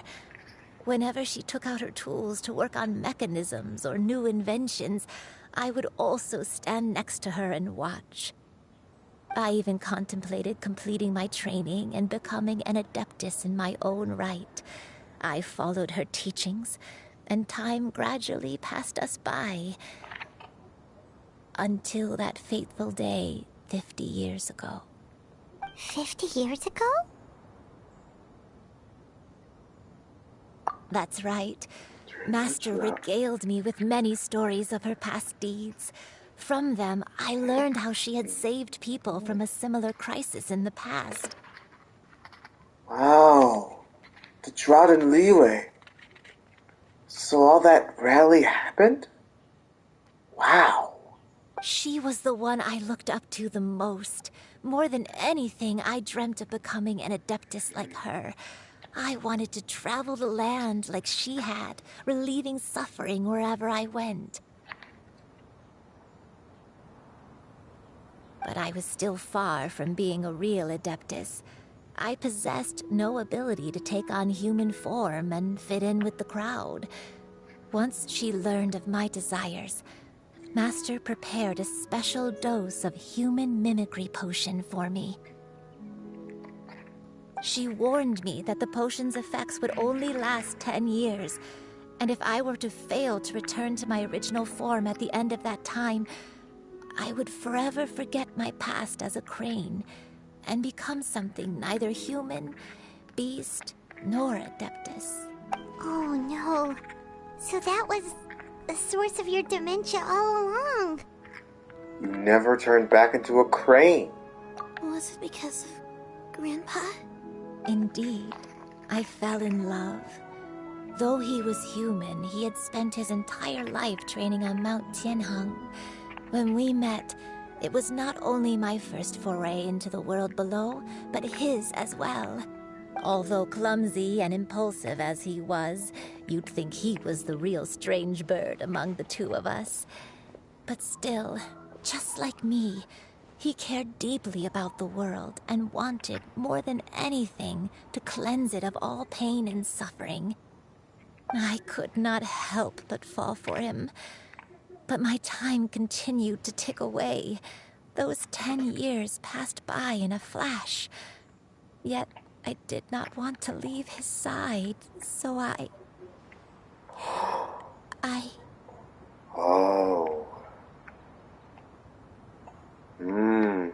10 years went by just like that. That was... Wow. This is a very sad story indeed. Oh no. What happened next? I committed an offense. I wanted to stay with him, even if it meant living a life full of pain and suffering, even if it meant that I would eventually turn into a monstrosity. I knew I had betrayed Master's hopes, but I was too ashamed to face her. So I wrote her a long letter instead and asked someone to leave it outside her abode. Oh. A mistake that not even you can atone. I was convinced that she would not support my decision, and I lacked the courage to speak to her face to face. In my shame, I fled and tried to hide from the world, such that no one would be able to find me again. But that was only the beginning of my troubles. I began to suffer from a strange illness. My memories became hazy and confused, and I could no longer keep myself awake. I understood that my pain was caused by my refusal to return to the life I was fated to lead. Along with my memories as a crane, I soon forgot the true cause of my suffering as well. I knew only that I had committed a sin. All I could do was pray for forgiveness, even if I had long forgotten what needed to be forgiven. Looking back, I was beyond lucky to have come across that traveling merchant at Wangshu Inn. It was such a fortunate coincidence that we were there at the same time. If it weren't for those soul-revitalizing tea pills, I probably would have...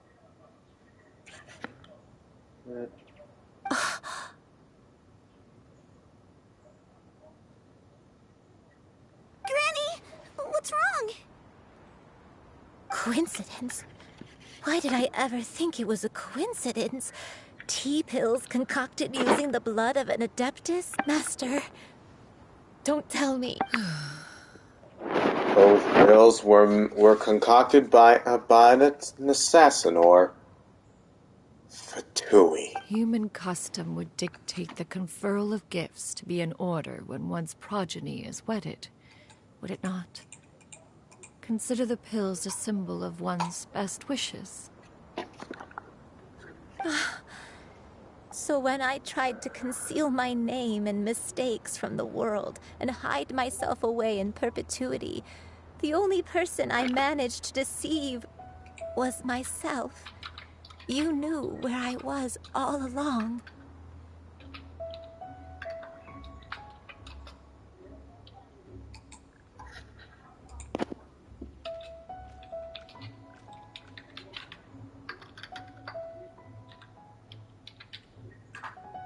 One still remembers when you were but a fledgling. You possessed a certain fondness for a particular game. You would hide yourself among a group of wild cranes and ask one to pick you out from among the flock.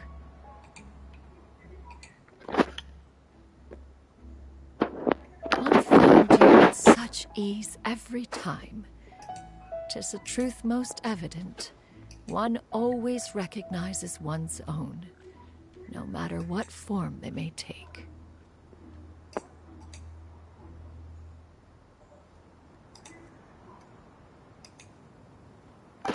Wait! I'm confused! So, Cloud Retainer, you found Yuendai again? But how? When? And what happened after that? Perhaps it is now time for one to recount the rest of the tale.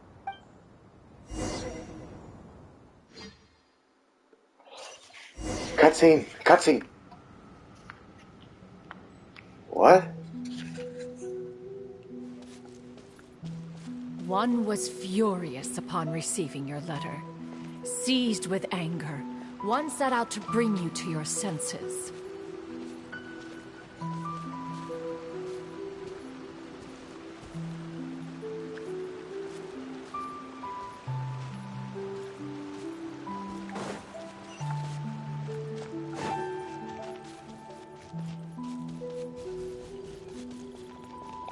One was...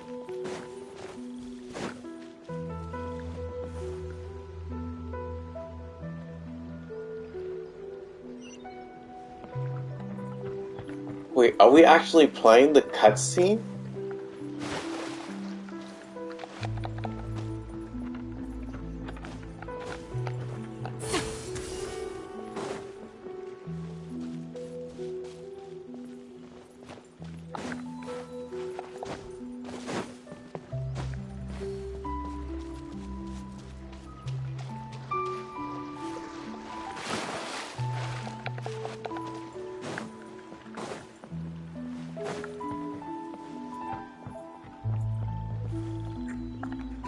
In truth, one had more than a few misgivings about your chosen partner. As an exorcist, his talent was lacking. One could hardly say his skill with sigils was any better. But soon, one came to appreciate the devotion he bestowed upon you during your illness. He never uttered a complaint and rarely left your side. Unwilling to begrudge someone of such character, one decided to overlook his aforementioned deficiencies, glaring though they may have been. Wishing to grant you a life without regrets, one gathered many divine ingredients and used one's own blood to create a form of medicine. Though imperfect, it managed to suppress the more dire effects of your illness. As for how to deliver the medicine, after much contemplation, one eventually decided to perform the deed oneself. One took great care to alter one's features and select the appropriate attire. Only after meticulous scrutiny did one finally set out for Wangshu Inn. Is the Cloudritator has a mustache? As one expected, you were most ignorant of one's true identity. You showed not even the slightest inkling of recognition. One was quite torn. Should one have celebrated the success of one's disguise, or mourn the loss of your acquaintance? Or what? So this is... Wait.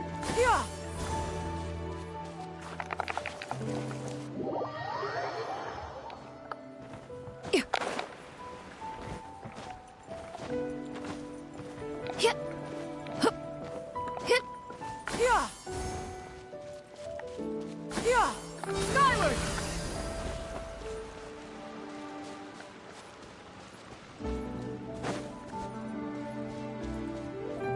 Whoa! Skyward! Scatter! Skyward! Scatter! Nevertheless, one would speak to you about another matter, if you are amenable. Even considering your loss of memory, one was simply flabbergasted that you could so easily forget the consequences of consuming medicine infused with adeptal blood. Its proclivity to attract monsters is hardly that complicated of a concept to remember. To think that you tried to travel while weak from sickness and heavy with child. Had one not intervened to clear the fog, all of you would have been lost during the night.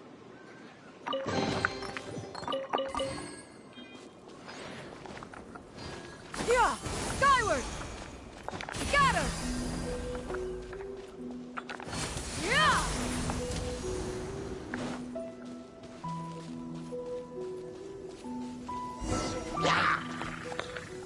Oh yeah? Yeah! Yeah! Skyward!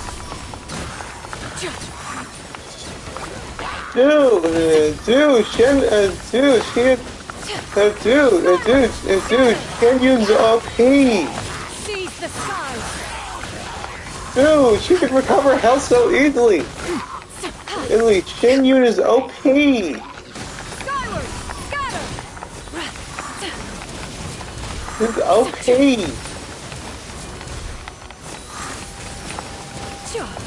Paimon is not emergency food! Make way! Dude, the rumors were true! Those monsters would hardly have pursued you with such ferocity without sufficient incentive. They were likely incited by the presence of godly remains. Again, Paimon friend, not food. Not food. Said godly remains, in turn, were likely drawn to the trace of one scent on your body. One was, after all, an active participant in the Archon War. Some of the gods were likely shattered by contraptions of one's very making. In the end, one was relieved to see you endure through the night. At the break of dawn, one heard an infant's cry pierce through the air, and one saw you carefully cradle the child to your chest. Although certain mortal matters remain foreign to me, one could not help but be moved by your joy. To see you happy, that was more than enough. You seem to care a lot about your old friend.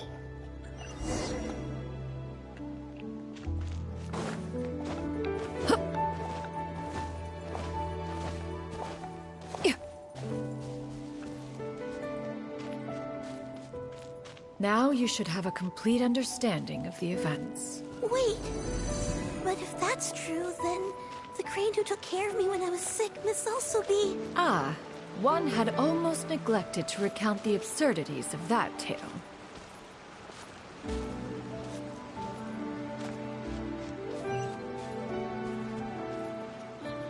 Oh.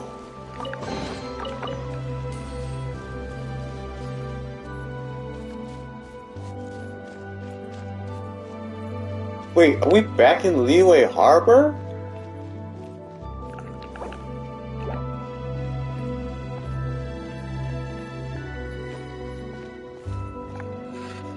Just as you and I troubled one with her antics, so did you give one many a headache. Upon finding you burning with fever, one made plans to bring you back to one's abode for treatment. However, upon seeing one's form, you began to cry, refusing to get on one's back. That was Cloud Retainer after all! When one asked you why, apparently you believed that one could not possibly be a true Adeptus, because all illuminated cranes are white from tip to toe. Oh. One had no choice but to apply powder to one's body to conceal the variegated nature of one's appearance. You became more than amenable enough when one stood before you devoid of any other coloring. It bears mentioning, however, that as a crane, Yuendai was nearly entirely pure white in color. Though you had never encountered her in that form, you still recognized the essence of her being. Perhaps fate brought you two together in more ways than one.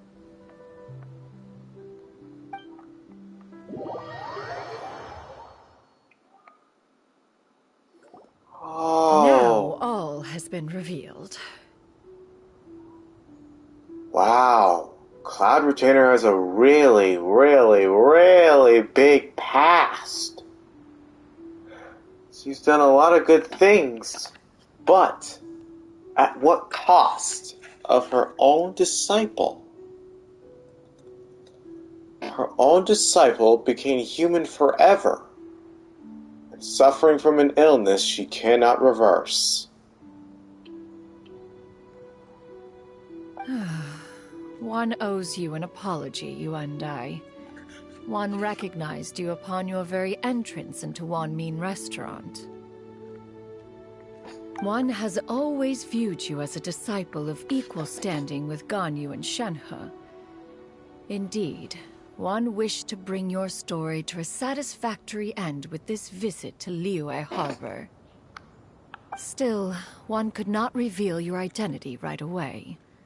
Had one simply informed you of all you had lost, all those cherished memories would merely have become the fictionalized account of another. Memories are most meaningful when recalled by those who lived through them. Would you not agree? Even... Master, I must ask. If you found me all those years ago, why did you leave me be, even though you knew about my mistake? Why did you not bring me back to Mount Outsong by force? Because... One has never regarded your action as a mistake. It was a simple choice. Nothing more. Oh. It was her choice, not hers. So, Cloud Retainer left her and didn't leave her, but respected her decision for her life. Wow. Wow. A wise elder, indeed. When it is time for one's progeny to leave the nest, it is the responsibility of an elder to let them fly free. Yet, when your wings grow weary and the night grows dark, just know that you always have a place to which to return. Wow. When the weary grows at night. Just like a mother. Just like a mom. Sometimes their child would leave the house. That means they're growing up. Life goes by. This game has really showed us some life lessons. 'Tis a refuge referred to by many a name in mortal writing. Home, nest, haven. Whatever its denomination may be, its essence remains quite unchanged. One speaks, of course, of a place not unlike one's own abode. One's disciples are free to come and go as they wish, yet the door remains forever open to those who wish to return. One rather hopes you count yourself among them. Thank you. Thank you so much. You are... man. It wasn't a mistake. It was a matter of choice that you made. Because things changed. You and I. One expects you too have sensed the rapid deterioration of your condition as of late. Have you not? 40 years ago, you chose a path without a future. Though one used one's own blood to provide you with a few decades of extra time, it merely delayed the inevitable. One may have extended the path, yet one was unable to alter its final destination. Even the power of an Adeptus has its limits. Had your condition continued to deteriorate, you would have forgotten your life as a human entirely. In the end, you would have turned into a creature lacking in the ability to even comprehend its own monstrousness. Fortunately, you were able to avoid that scenario by reclaiming your memories. Though one sped the process along by providing some guidance, the result is entirely a reflection of your own effort. So this is the important matter you spoke of.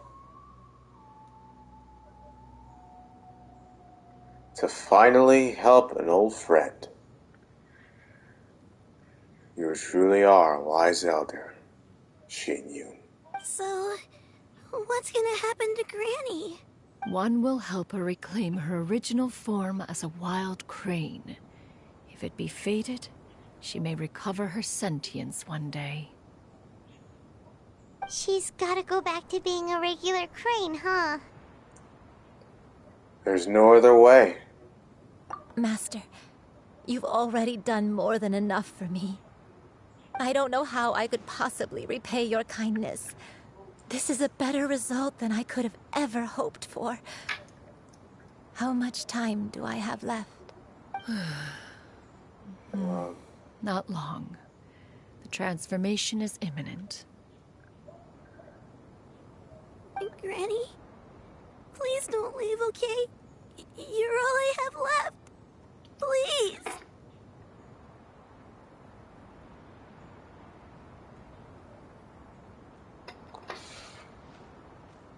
Foryou. Your grandma must atone. Has to fix this. She'll always be your grandmother. Remember, she'll always be with you. Don't be sad, dear child. Granny has led a wonderful life. My only regret is having to leave you behind. Don't forget to eat well, okay? A growing young lady like yourself needs lots of good food to grow big and strong. Promise Granny you'll take good care of yourself when I'm gone.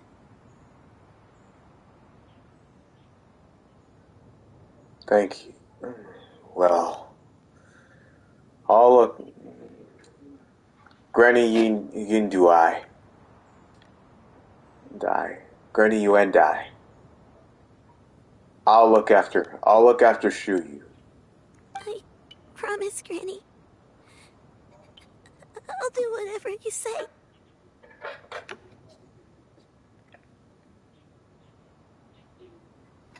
Thank you. I'll look after her while she's gone. I'll look after her when you're gone. Good girl. Good girl. Don't worry. It's not goodbye forever. Granny's gonna become the most formidable crane in all of Mount Outsung. Granny will train day and night. I won't stop until I can turn into a human without having to rely on anything but my own power. When that day comes, we'll be able to live together again. You and I. Good. I know this is hard. That's a good girl. Even though we won't see each other for a little while, as long as we both work hard, we're sure to meet again someday. I'll eat well, Granny. I promise. And I'll wait for you, no matter how long it takes. I'll wait for you to come back. That's a good girl. Then Granny really has no more regrets. I'm so sorry, Master. Thank you for everything. The time has come. The time has come. To atone for your mistake.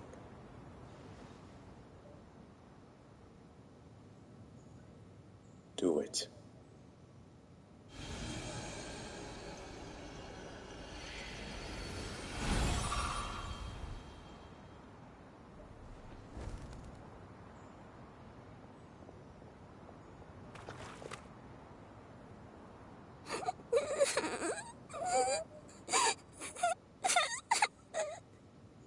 Foryou. Let her be. At her age, crying is a natural, if not fitting, response to such an event. Tears are a necessary part of maturation. Sometimes there is scarcely a better vehicle to wash away the toll of stress and misery. Now that the issue has been resolved, you should also take a moment to relax. Give yourself some time to rest. Take a nap if you must. One will wake you in due time.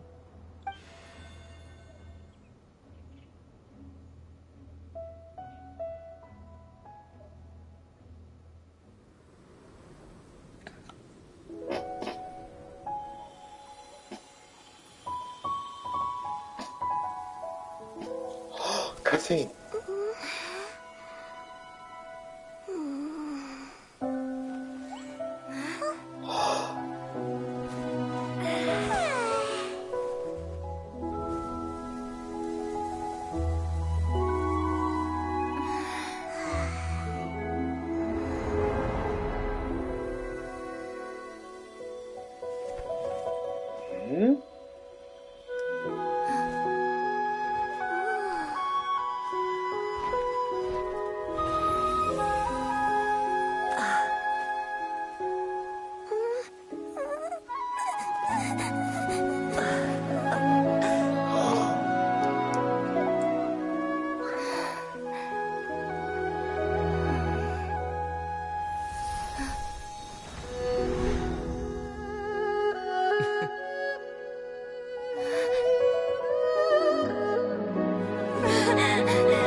I always believed we would see each other again, that our days of separation would finally end, and all my troubles would be behind me.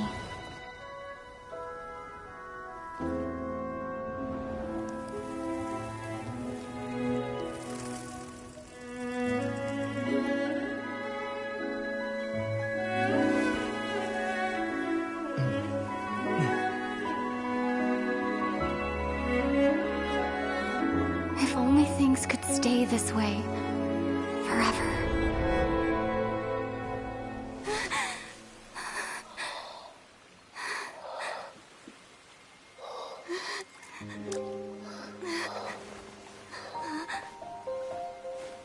A nightmare?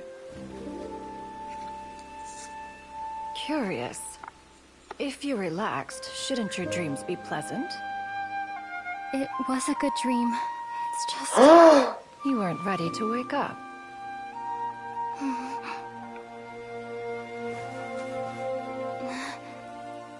You weren't ready.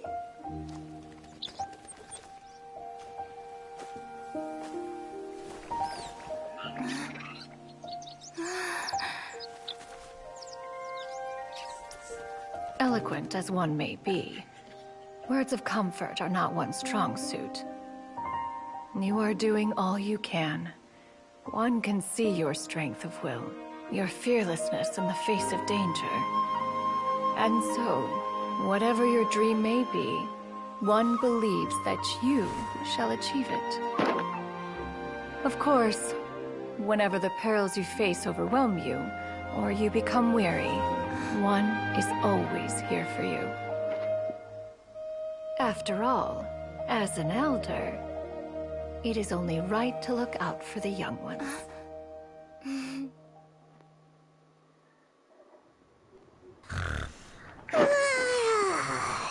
Grilled chicken drumsticks. Huh?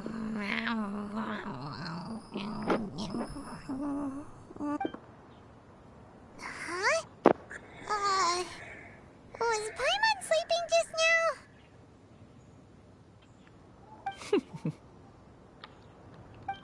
Oh. Oh, Paimon wasn't talking to you. Paimon had a dream about eating grilled chicken drumsticks, that's all. Madam Adeptus? Oh, Shuyu, you're awake. How do you feel? I feel a little better. Thanks. I know I'll see Granny again someday, so I don't feel so sad anymore.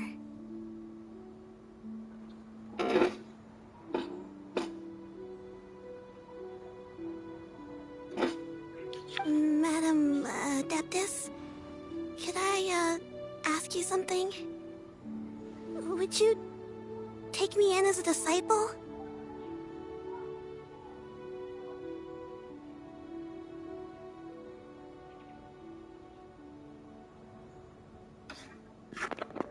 Oh, and have you reasons for this sudden interest?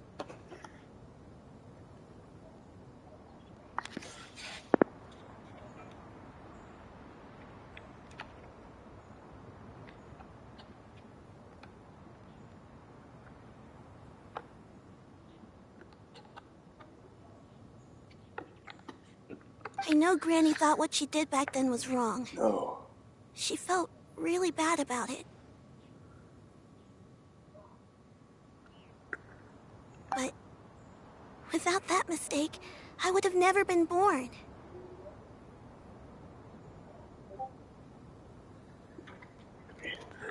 Even though Granny lost her memories, she never forgot to show me how much she loved me.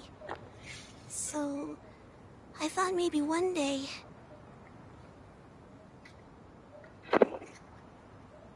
I could become a cool adeptus like you and help a whole bunch of people, just like Granny wanted to do.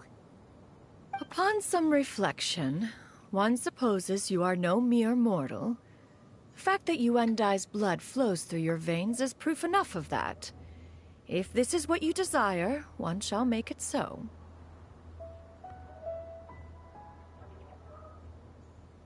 Thank you so much, Madam Adeptus. No, I mean, Master. Hoyou, are you sure about this? Paimon's gonna let you in on a little secret. We've seen Cloud Retainer's 2 other disciples, and they pretty much eat nothing but bitter herbs like chin-chin and violet grass. If you join them, you'll never enjoy Wanmin Restaurant's delicious cooking ever again. How utterly preposterous. One has never enforced such a rule. Every individual must find their own path to enlightenment. So long as one retains a pureness of spirit, one's dietary proclivities are quite irrelevant. Well, you say that, but Paimon's not seeing any tasty treats up here now, is she? Although Mount Outsong is rich in natural beauty, its location does preclude access to certain finer mortal comforts. That is precisely why one plans to relocate to Liyue Harbor. Yu shall have the honor of becoming one's first disciple in the human world. Whoa, you're leaving Mount Outsong? But why? Isn't this place your domain? Your home? One has never concerned oneself with the location of one's residence. From the very beginning, one has sought only solace and peace. Yet in the end, all of one's disciples ended up in Liyue Harbor. Ganyu, Shenhe, Yuendai. They all chose a life among the mortal world. And that inspired you to do the same. One has reflected on this fact for many years now. One can only assume that it is due to some failing on one's part as an elder or master. A failing, perhaps, of recognizing what it was they truly wanted. One is most curious as to what aspect of Liyue Harbor could have enticed them to remain there. One could hardly offer an opinion on the matter, but perhaps some time in the harbor will prove instructive. I guess the age of mortals ruling Liyue has come. Ever since the battle of Osile, Overlord of the Vortex, the Adepti took their last stand. Why are you all so silent? Paimon is, just a bit shocked, that's all. So, does this mean we can grab a meal together in Liyue Harbor sometime? One has precious little time to squander. However, if one finds oneself otherwise unoccupied, one would not be opposed to the idea. One will be assuming the identity of a human while residing in Liyue Harbor. You should take care to avoid disclosing one's true identity. Don't worry, we'll help you keep it a secret. So, when can we expect to start seeing you in the city? Perhaps in 2 days' time. One has some matters to see to before one's departure. Preparation is the key to success, after all. One plans to put up various items from one's collection for sale. The earnings should provide for a comfortable living in Liyue Harbor. Yeah, and I hear the living expenses are very big. One has already picked out a handsome property near Chuhu Rock. 'Tis no small purchase, but what is mortal life if not one expense after another? Seems like you've really thought of everything. Then how about we meet up in Liyue Harbor in 2 days? A sensible plan. See you then. Oh, also, why don't you take this suspense insomnia mechanism as a souvenir? Anytime you should feel ill at ease in the future, you may try quieting your mind and sitting in meditation as you listen to its melodies. It might help you find a new perspective. Awesome! Thanks, Cloud Retainer! Hey, didn't we promise Shincho that we'd tell him what we found out? Should we make a trip to the Feiyun Commerce Guild? It's totally up to you.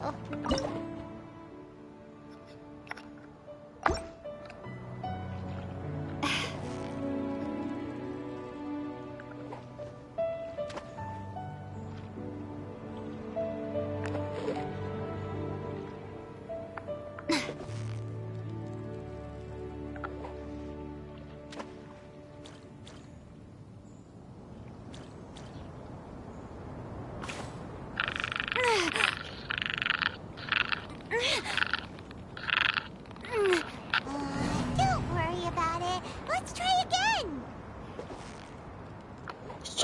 Let's try fish. Come on, eat the stupid bait. Eat it. Eat it.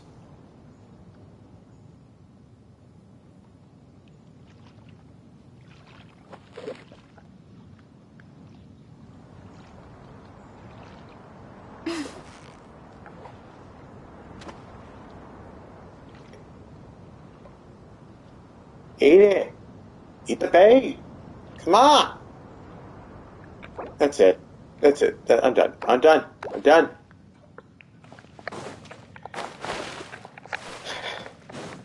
That was a waste of time.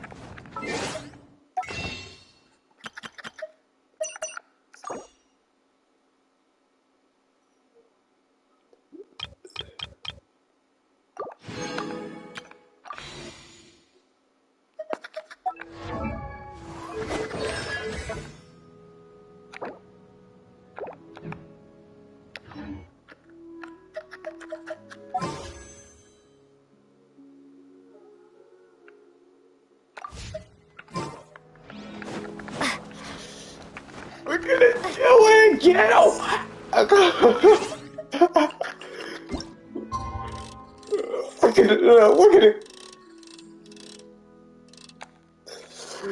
We're gonna do it!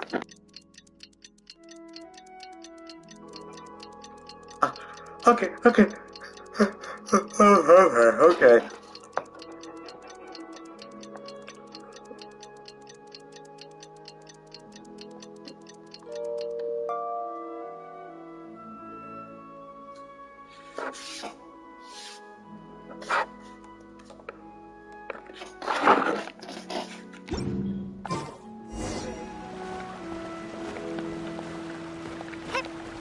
We're gonna beat the game! We're gonna do it! Get Shinyun!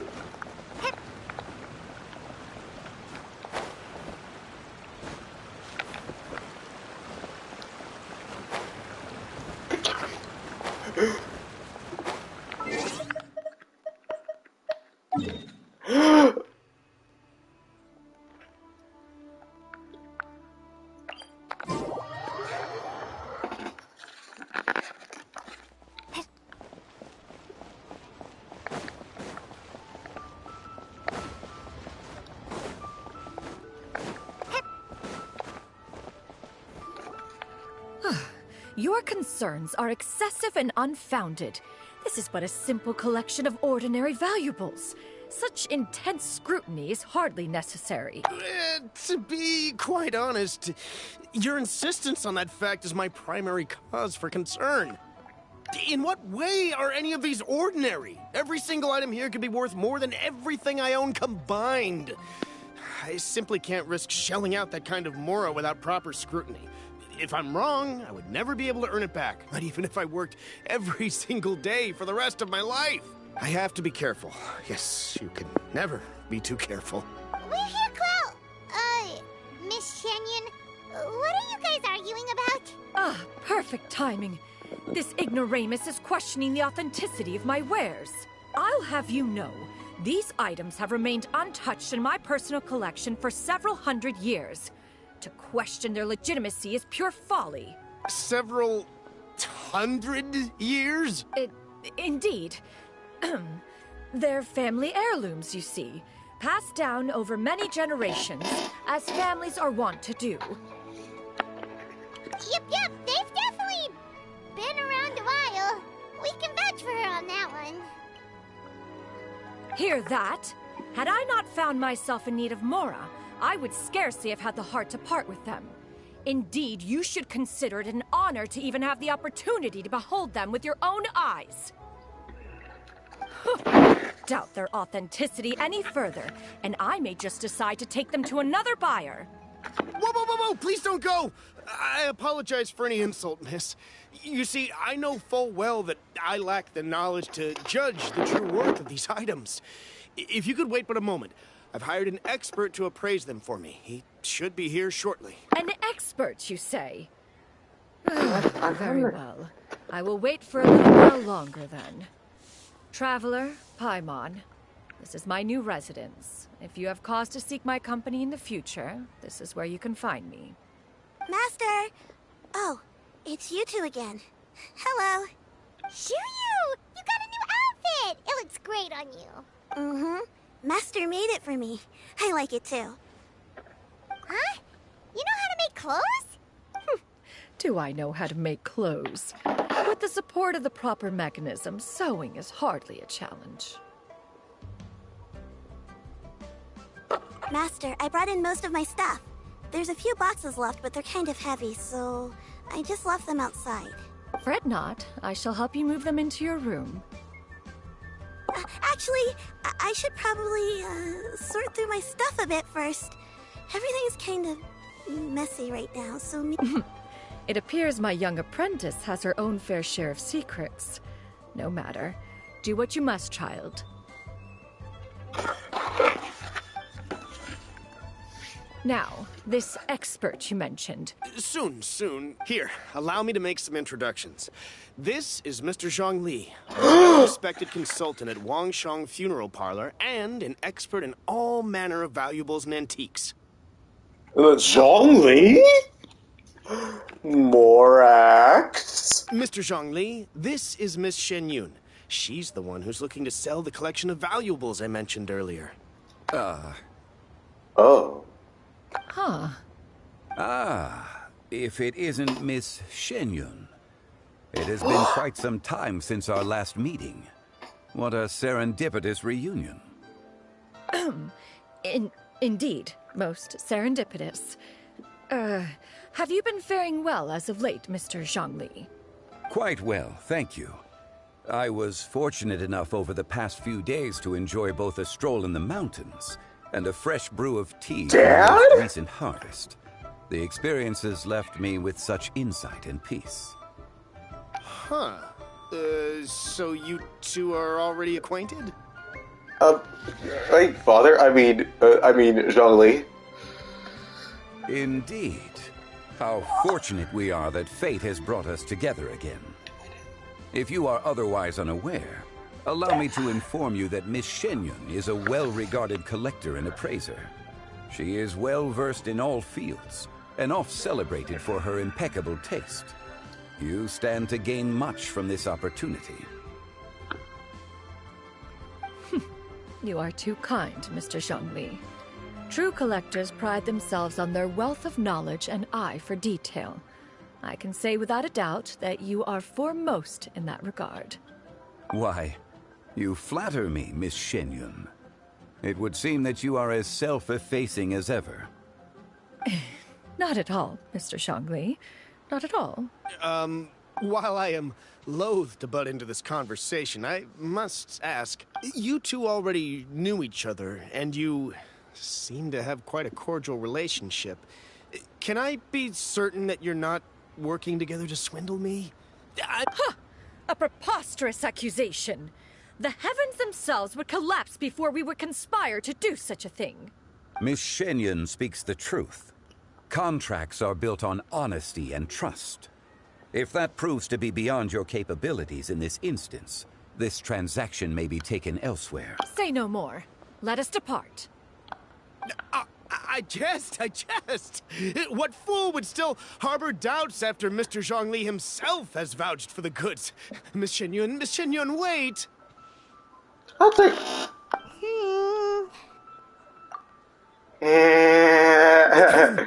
I deeply apologize for doubting you. So, Mr. Zhongli, could you please give me a final verdict on the value of these items? There is no cause for concern. They are indeed rare and precious valuables. Take this mechanism, for instance. Though one may not immediately perceive its purpose, its structure and appearance are exquisite enough to merit it a place in any fine home. The same can be said for this one here. Few could hope to possess an item that so perfectly blends mechanical wonder with geometric grace. I am sure you have heard from your travels that the study of mechanisms is among the most wondrous arts in this world. With that in mind, I earnestly recommend procuring every last item in this collection. All right. Since I hired you as my consultant, Mr. Zhongli, I shall, of course, trust your good opinion. I trust your good opinion. Then, in that case, Miss Shenyun, I'll take the lot. However, since the final sum is quite large, how about we start with an initial deposit through the Northland Bank? The Northland Bank? The Northland Bank? Huh. Oh, you refer to the fiduciary house. Oh, very well. I fear people only use the term bank nowadays. In that case, I'll be off for now. I'll return to collect the goods once you've received the funds.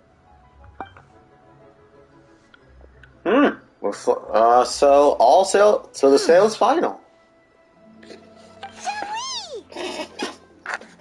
My friends, have you been doing well? We've been great. How about you? I didn't know you were such a busy consultant. My days have been quite pleasant as well. I had been quietly enjoying a cup of tea when Mr. Xiaozu requested my services. As for you, Miss Shenyun, I presume you must be looking to settle in the city? I must say, the name Shenyun sounds exceedingly strange coming from you. Perhaps you could dispense of that particular epithet in further conversation. So you know her name is Cloud Retainer, but you know about her human name to keep it a secret. That's a considered friend. Whatever for. Am I not addressing you as a friend should? Well, that is true, but... Alas, refer to me however you will. After all, a name exists such that others may address you with it. One is hardly ignorant of that fact. It would seem that you have gained many valuable insights over the years, Cloud Retainer. One has indeed. One's previous stays were all brief. Now that one has made up one's mind to move and settle, one has gained a much better appreciation of the hubbub and commotion of the city, as well as the people's hard work and art. This city is much changed from how it was more than 1,000 years ago.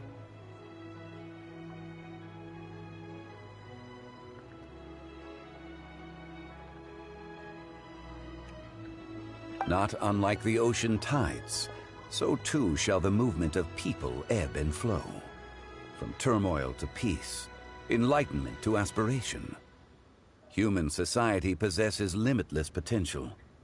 In another 1,000 years, the scene we witness here may change in ways that are impossible for either of us to imagine.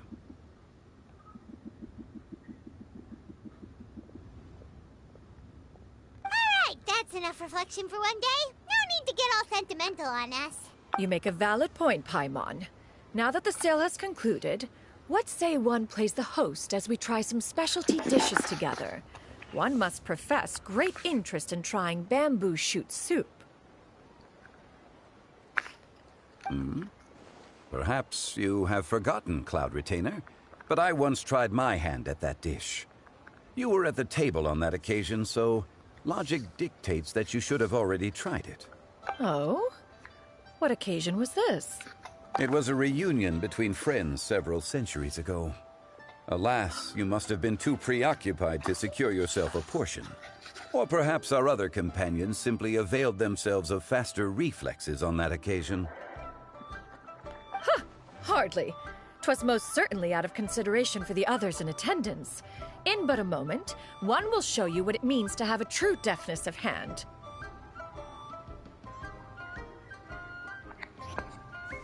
It is settled then. Bamboo shoot soup, mora meat, crab roe tofu, triple layered consommé. We shall enjoy the lot. One has already passed word to Shenhe and Ganyu to make a reservation. It is prime time for them to meet one's newest disciple. Is that agreeable to everyone? It should be a most splendid occasion. Yu, come now, it is time to dine. Ah, this gentleman over here is Mr. Zhongli. He is, A humble employee of Wangsheng Funeral Parlor. Pleased to make your acquaintance. Nice to meet you too, Mr. Zhongli. Morax? So you know who I am. That should be everyone, right? Let's go! Sounds good. Actually, Master, have you ever tried Adeptus' temptation? I heard it's impossible to stop eating after even just one bite. You know, 'cause it's super tempting and stuff. Is that true? That sounds rather implausible. Although with the right preparation, certain dishes can be too delicious to resist. Huh? Why are you all walking so fast? Hey, wait for Paimon! Hey, wait up!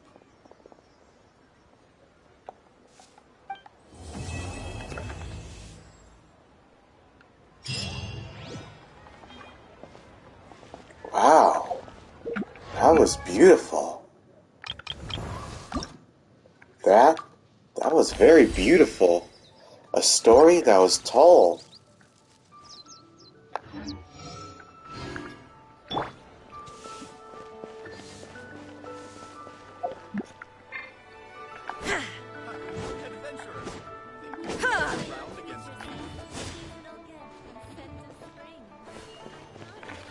So cool.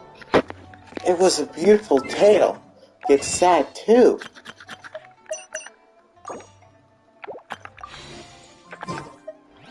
It taught us the very, very essence of life.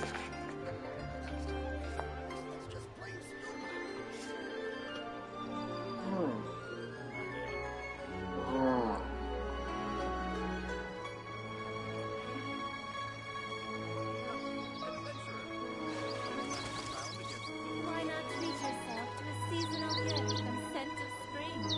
I promise it will be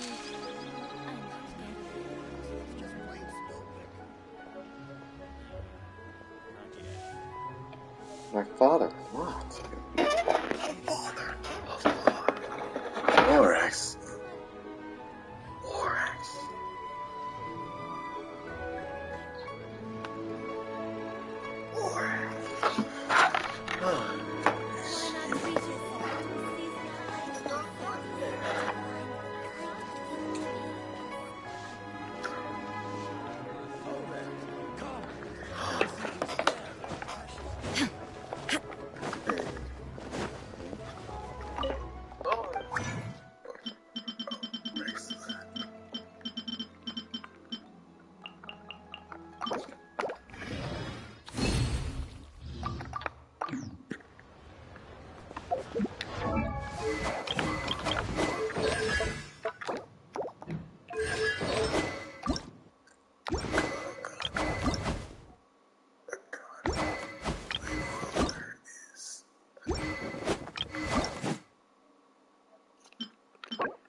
Oh.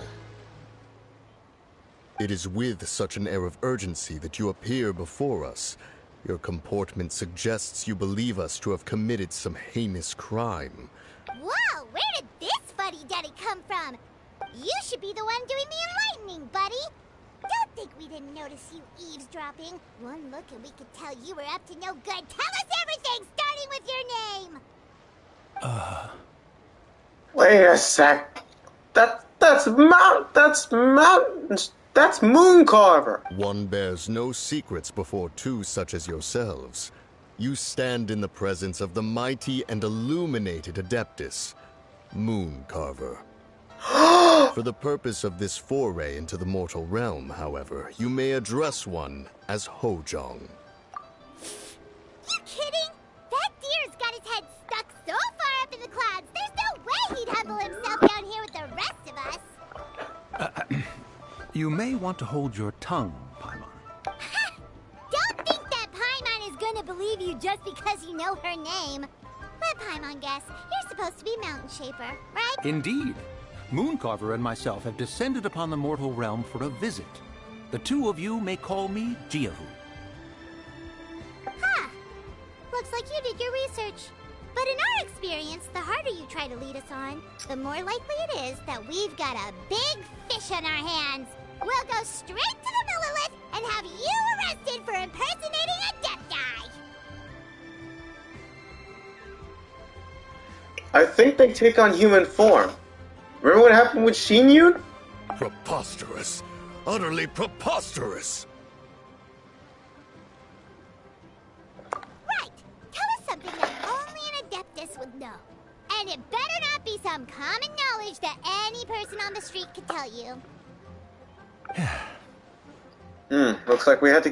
During the last Lantern Rite, we gathered at Mount Hulao with Rex Lapis and made use of Cloud Retainer's supreme cuisine machine to prepare bamboo shoot soup. Perhaps you have some recollection? The flavor of that soup was more than enough to whet one's appetite. As such, Cloud Retainer assented to my use of the device beyond that singular occasion, providing other recipes to boot. Since then, one has dabbled in the pleasures of the culinary arts whenever time allows. Dabbled? Upon one's last sojourn to your mountain, did you not immediately attempt to hide the device behind a chunk of amber as soon as one's presence was known? Did one not speak up on your behalf but a moment ago? This is how you choose to repay that kindness? One is simply trying to emphasize the veracity of our claim. That does not mean you should reveal personal matters so readily.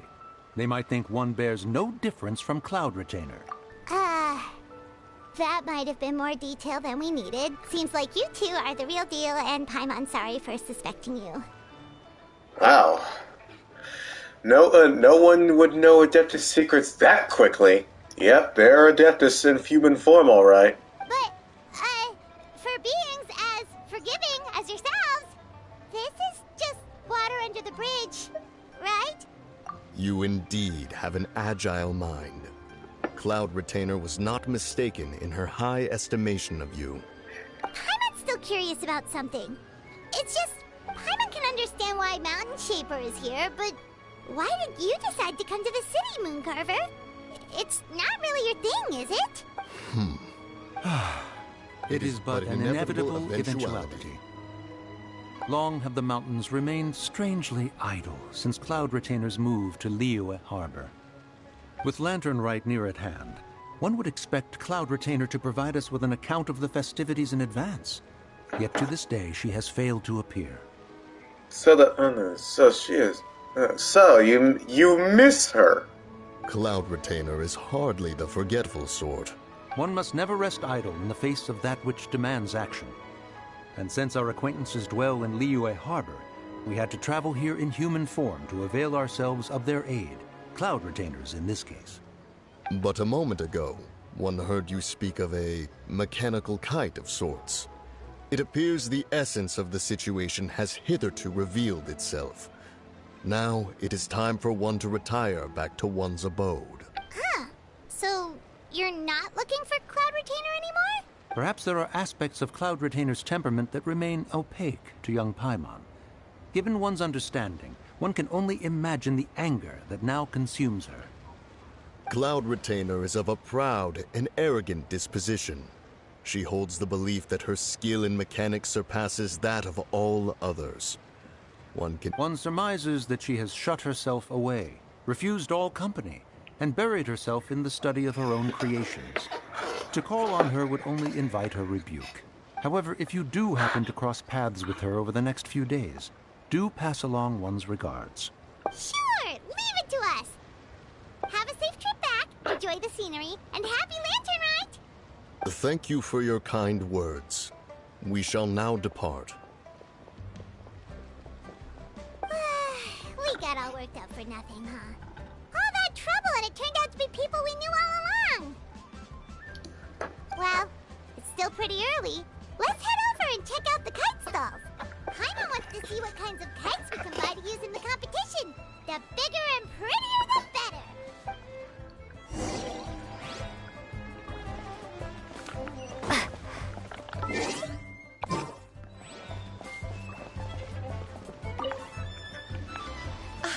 Welcome! Are the two of you looking to buy a kite? Would you like me to go over the different designs? Ooh! A scissor-tailed swallow! And a butterfly! And oh! This jade chamber design is our newest. It's been selling like crazy over the past 2 days. Does it also have a unique meaning? Of course. The jade chamber symbolizes wealth and abundance. The kite bearing its design is said to bring riches in the future to those who fly it.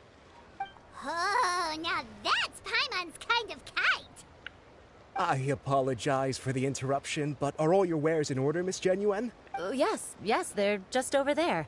The paper, bamboo, and dyes. All the necessary kite-making materials. Wonderful! I'll pack them up and get a guard to deliver the goods to Yilong Wharf for you.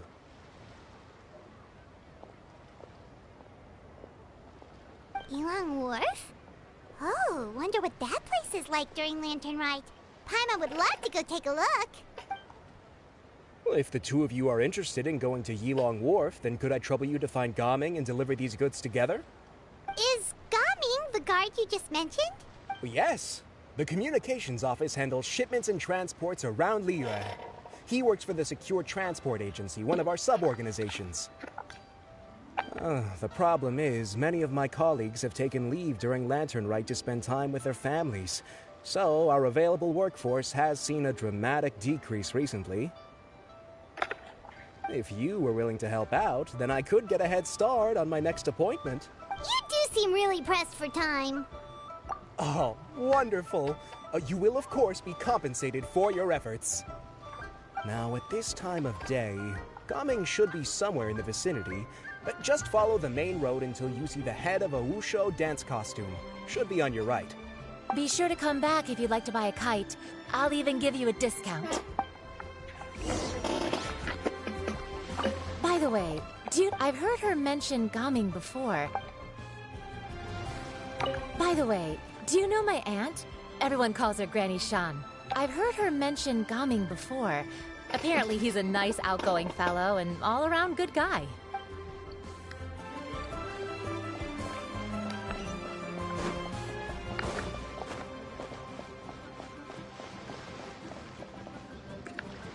Wait, I thought we had an agreement. Loser buys dim sum tomorrow? Look at you. Scowl like that for much longer and your face might stay that way. Hey now, don't be upset. How about this? You extend the invitation, and I'll pay. No way, Gaming. You're always the one picking up the tab. I'm not trying to be a sore loser. I just didn't expect you to come from behind to win like that. That was nothing. All in a day's work, friend. Perfect! Gaming is here. Sorry to interrupt, Gaming. We just spoke to a guy from the communications office who needs you to deliver some goods to Yilong Wharf. Oh, it must have been Longzhou. Looks like I've got work. Gotta go. Sure, go do your thing. Let's have a rematch when you get back. I won't let you win so easily next time. Alrighty, you can hand the goods over to me.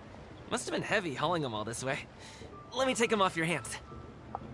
It wasn't that bad. It's just some kite-making materials. Plus, we didn't have to walk very far. Kite-making materials. I see. I'm glad it wasn't too much trouble, Paimon. Still, I owe you one. Ah, and you must be the Traveler. It's nice to meet you. Thanks for your help. Huh? You know us? There probably aren't many in Liyue who don't. I've heard quite a bit about you two. You're quite well known around these parts. Oh, and please excuse Longzhou if he forgot to thank you. Take my thanks in his place. He's a good guy. He's just been super busy lately, running around from place to place. Don't be too hard on him, yeah? So, you here for Lantern Rite?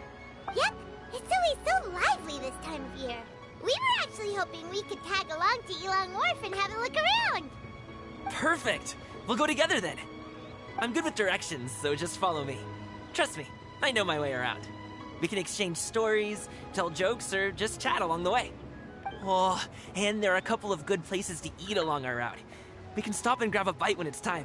The ingredients are fresh, the portions are generous, and the prices won't break the bank. You can order anything, and I promise, you won't be disappointed. Order anything? Hey, did you really have to call Paimon out like that in front of our new friend? Don't worry, I understand. I joke around like that with my friends, too. It just shows how close you are. Do you need to pack anything up before we hit the road? I can wait. Nope, our things are always packed and ready. We're pretty much travel experts at this point.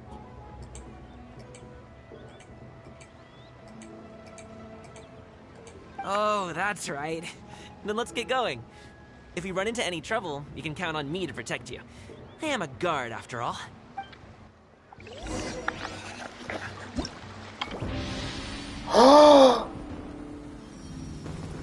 Oh my gosh. Get the Hoyoverse? You really? Oh my gosh.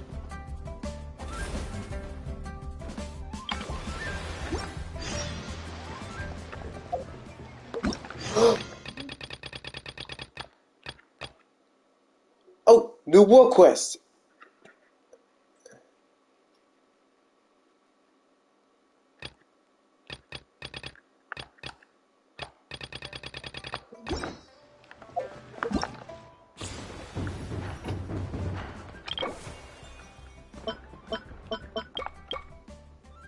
What is going on down there? Holy cow! Oh, what is... I pretty much have every character. It wouldn't hurt to get at least one seat. Like, maybe I can get a constellation? Alright. Alright, I'll focus on constellations when another banner hits. Who knows? And maybe get a weapon or two? Okay, so... New budget for YouTube videos. Genesis crystals to purchase new characters to show off them for content. That's the new budget. I'll spend a little on V-Bucks just to get the battle pass, but I'll still do my routine on saving.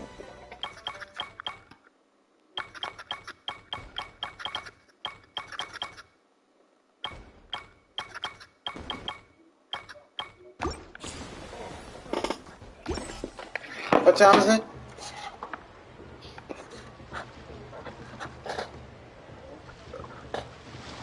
Tomorrow when it's not 10 o'clock at night. So, we're gonna have to continue this tomorrow. And then tomorrow when it's not 10 o'clock at night.